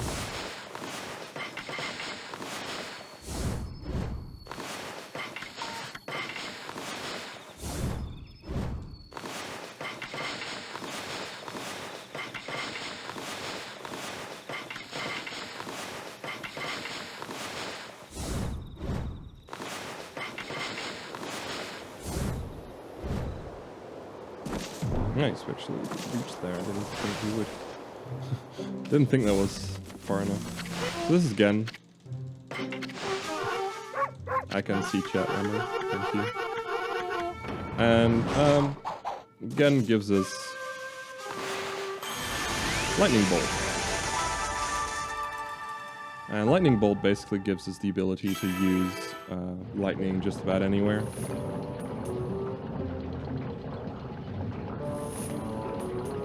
But once again, it's not very necessary, except for the definition. Nope,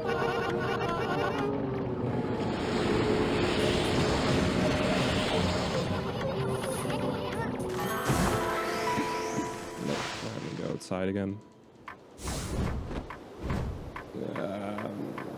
Kind of bad. That was not very good. So now we're finally done with cleanup of this section.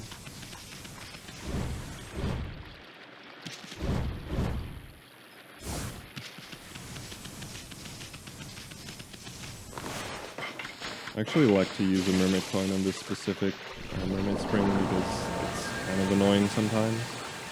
Like, I have a brush power that allows me to just not have to do that. Sometimes it just mucks up. It's way too long brushing. I shouldn't have brushed so early.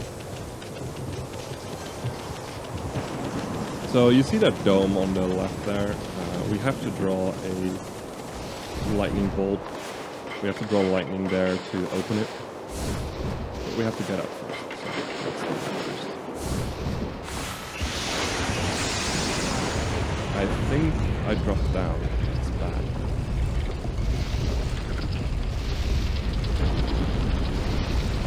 We'll see. Let's see where I ended up. Yeah, we dropped down. Nah, damn it. We were trying to be a bit too fast there.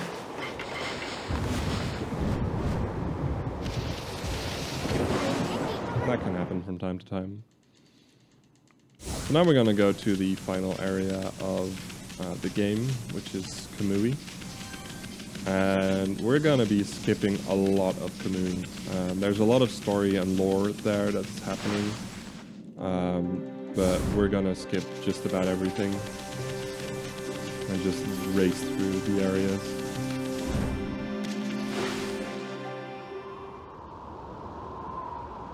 So once again, Kamui is cursed right now, which is not very nice. So we gotta find the Guardian Sapling to make it beautiful again. Make Kamui great again. But we're gonna go out of bounds to do it. So to my left there is a pretty long cutscene and fight, and like 2 fights we have to do to be able to get here. So it's easier to just go out of bounds here. Oh my god! Stop! Quick buffering.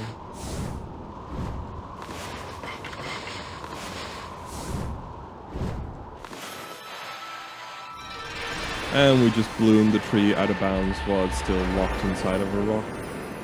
Because that makes total sense. And now the rock is gone. Strong tree, really.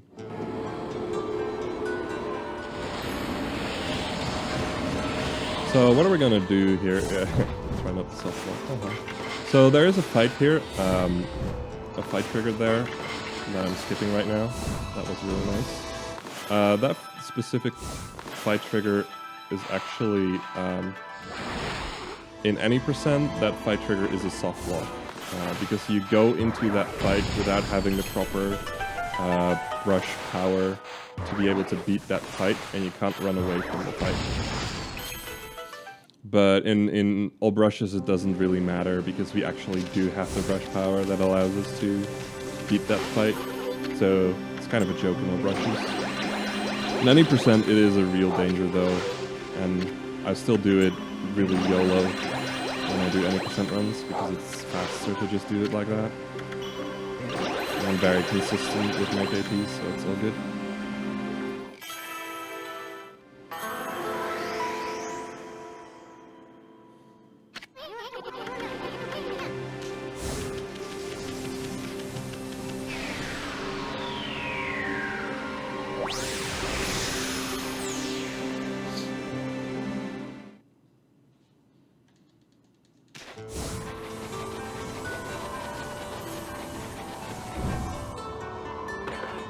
So that's just about all we really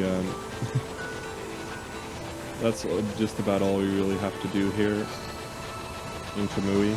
We're never returning here. And we're just gonna go straight into the village of Webtier.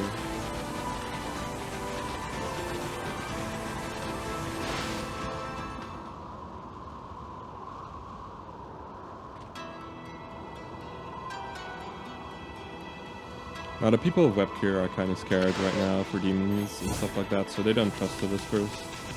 But that's fine, we don't care, we're just gonna...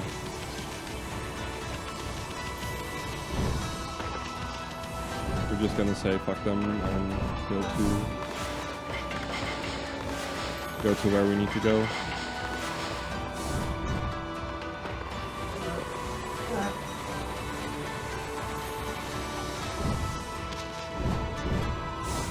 Oh damn. I usually bonk in there to get a little bit more height. But I didn't. Okay, that was bad. That was really bad. Thought I reached it, but I didn't. Okay. If you're not careful with those KTs, you can actually get stuck inside of that gate, which is kind of annoying. It's not something you want to have happen to you. So this is Asuhuchi. We're gonna have a long walk around here, as you can see. So you can see the arc there already. It's currently locked in the ice. And we will never raise it up, we don't have to.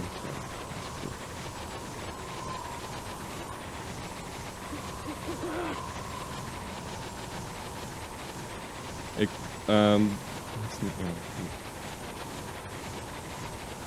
So you're supposed to do like a lot of story elements right now before you're able to go inside of the dungeon here.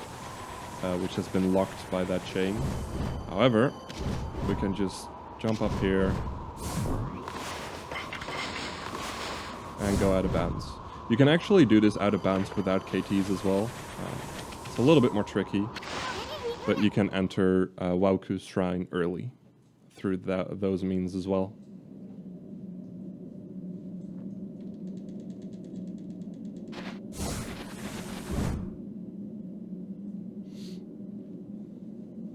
So in Wauku's Shrine, we're gonna skip most of the dungeon again as well, including the bosses. We're just gonna go straight to where we need to go.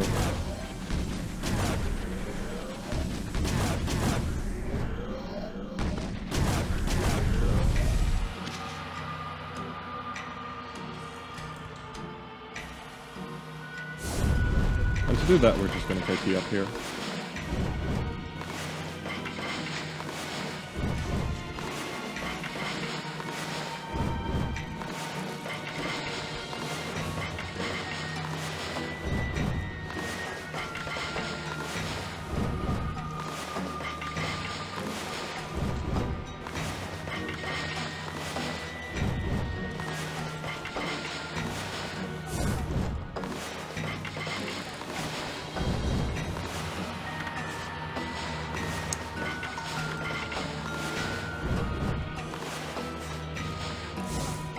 Nice, that was really solid.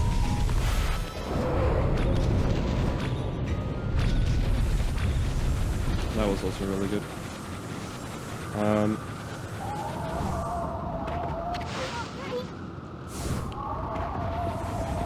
So once again, we just skip most of the dungeon here, and we're gonna go straight into this fight. There's like a lot of things you have to do before you're able to get here.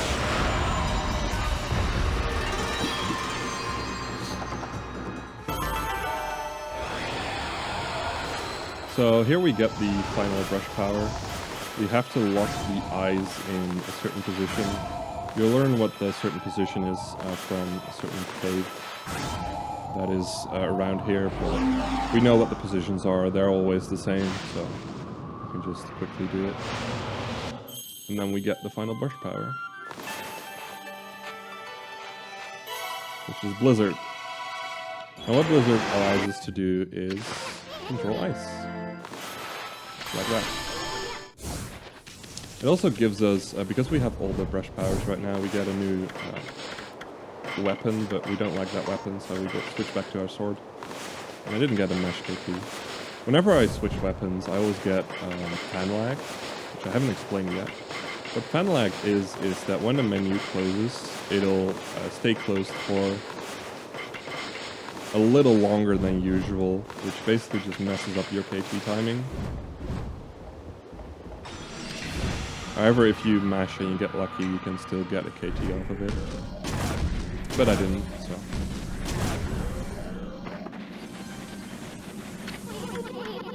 So this bit of text you can actually skip by using start, but I never really cleared it. So on this file, so I automatically lose a little bit of like 1 or 2 seconds just on that section. Ah, damn it. That might have been a hole in one.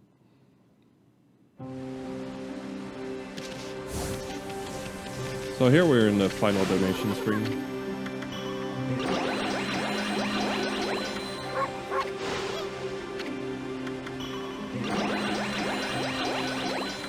And to get our final brush upgrade. So now we have completed the definition of all brushes. We got all the brushes and all of their upgrades. So you're supposed to go like do a lot of story elements and a lot of backstory and a lot of stuff happens and you do crazy stuff. However, the game designers were somewhat lazy with the arc. What's supposed to happen at one point is the arc is supposed to raise and there's going to be a rainbow path that goes up to the arc. However, the game designers were a little bit lazy.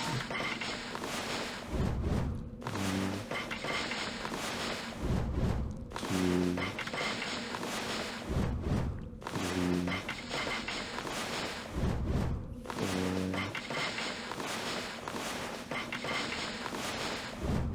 4, 5, 6. There we go.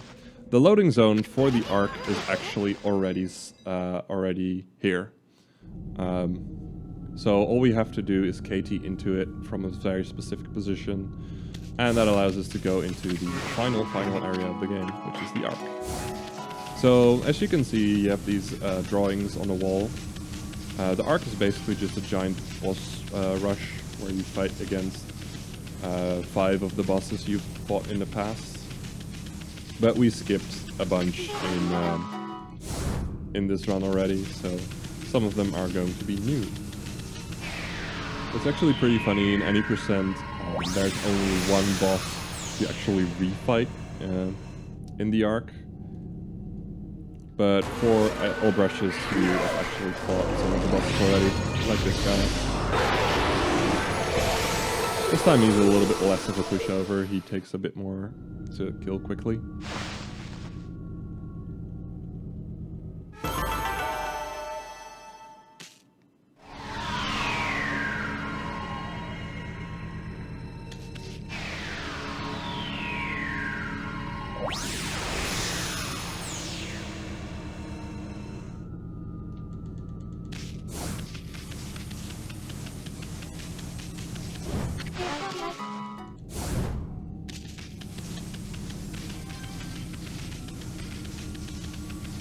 So next up we're going to be fighting against True Orochi.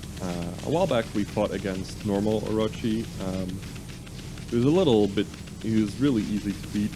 True Orochi, however, has a bunch more health, but at the same time we can do a really cool strat in the trip space. I already mentioned it, but we're gonna make 3 heads drunk at the same time. So first we get Earth to do his thing, and that allows the other heads to do their thing, and with other heads I mean all of the other heads. Ooh, that was a really late part. But we got them all at once. And now we're gonna do that again.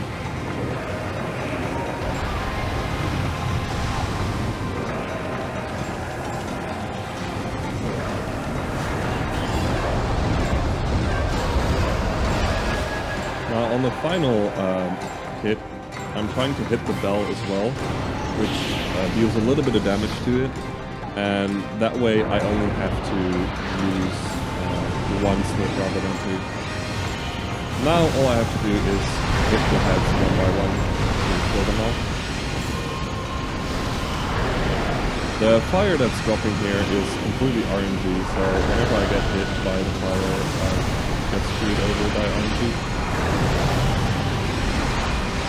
Also, this area is kind of loud. Yeah, I'm getting kind of big fire over here. Oh my god.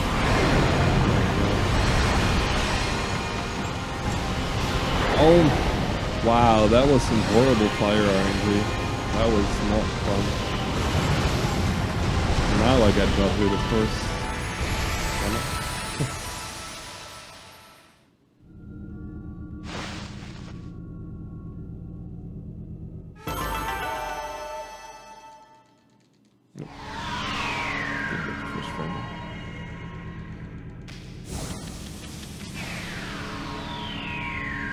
So that was a pretty bad,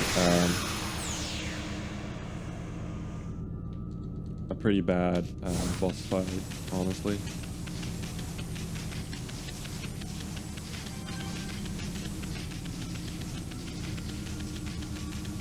Second phase was just horrible. First phase was really good, which is nice. So next we're gonna go to a boss we haven't seen yet. This is going to be Spider Queen.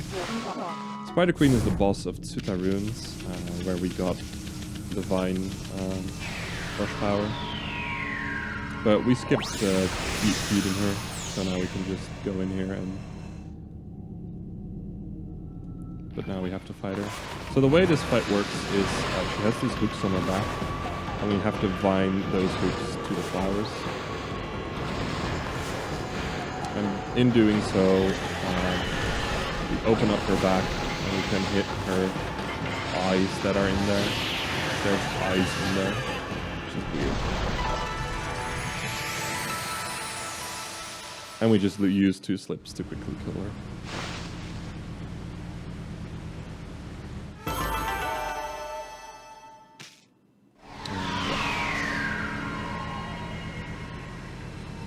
For these portals, I have a general idea of where they will spawn, so I tend to try and be there already before it even happens, before it's even there. However, I'm at the same time not trying to be on top of the portal, because if you spawn, if you are on top of the portal once it spawns, it won't actually trigger until you get off. So here we are going to be fighting Crimson Helm. We skipped this one in the Guild Shrine where we got Guildstorm. So the way you fight this one is by doing like a couple of things in sequence, and I'm usually really bad at this. So first you get speed, then you slip, then you use Guildstorm.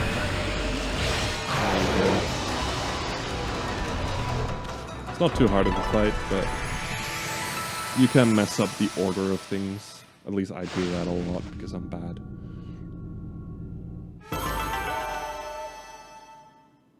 Again, nicely close to the portal.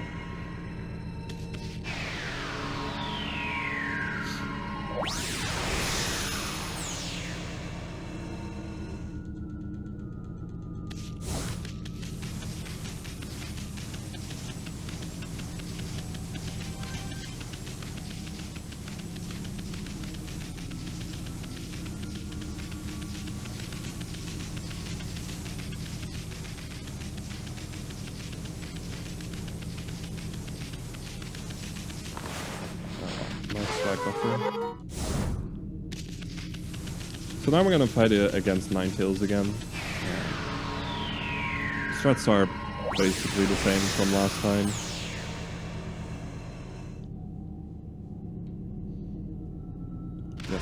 answering feeds. So we just hit her once, and that'll miss.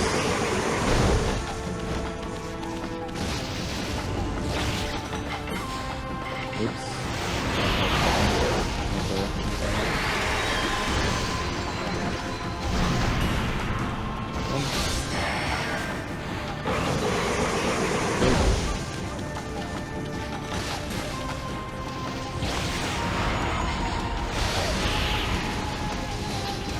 So, in the first fight against this, we just instantly mashed beats, but this time it's a little bit harder to time that.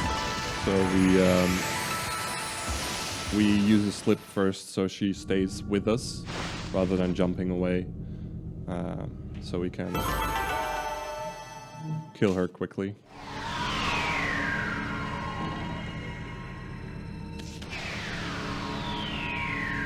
So now we're gonna go into the final boss of the game, which, as always, at any marathon run, I will say is the saddest part of this run. This boss fight is one of the best designed boss fights you can ever come across. So if you ever do decide to pick up this game casually, my tip to you is do not use slips on this fight, ever, because it just becomes a very boring fight. So just don't use slips. I'm gonna be using it because it's fast, but don't use it. Really boring. You basically make the boss into an auto-scroller. So, welcome to the final boss, which is an auto-scroller. So we start off with a slip to get to the next phase. So what kind of happened here is that I have lost all of my brush powers, so I have to regain them one by one by dealing enough damage to Yami. That was good damage.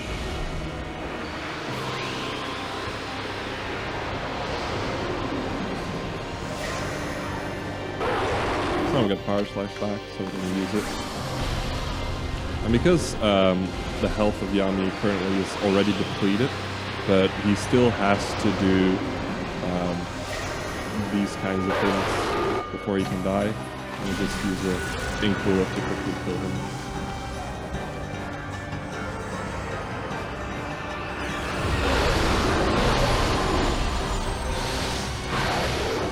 That was decent damage. Yes, I said it a moment ago. I am using this movie.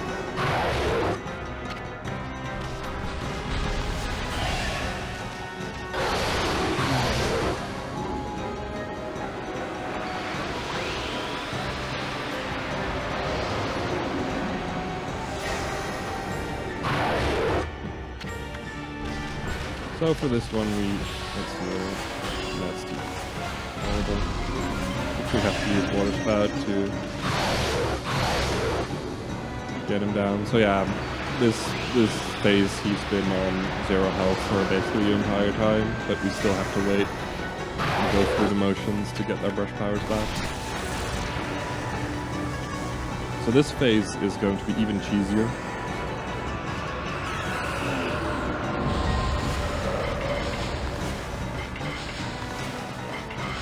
We use 5 slips at the start, and we just sit back, relax, and we play inside of the casino.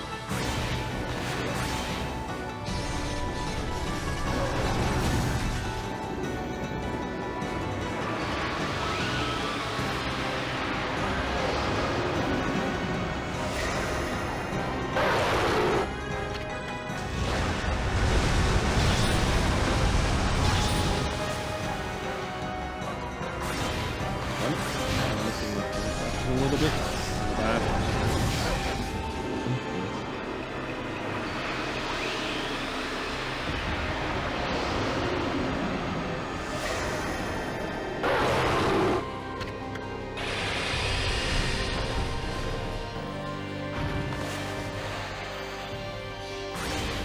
So there you go. Again, just do that.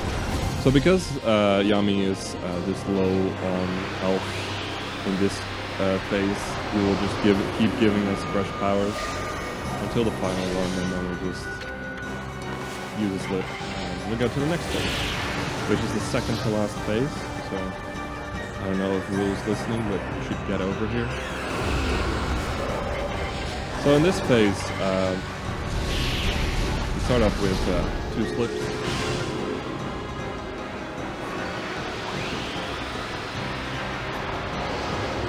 And then, here we go. We're going to use 2 more slips.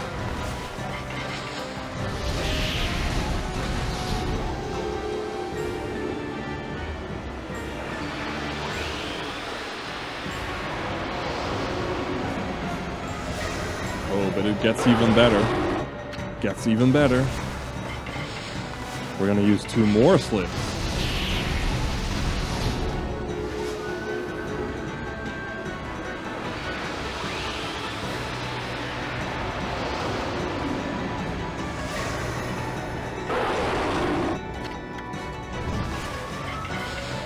But for the final part, we're going to be a little bit more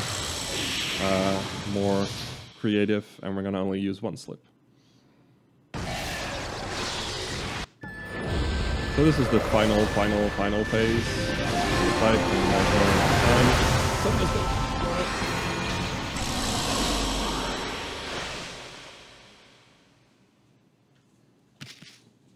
I do it myself. There we go. We have to skip through the credits and the final cutscene because it keeps the game time going, and we go by game time in this game. And that was a 2:31:13, which is it's a decent time for a marathon run. It's not amazing, but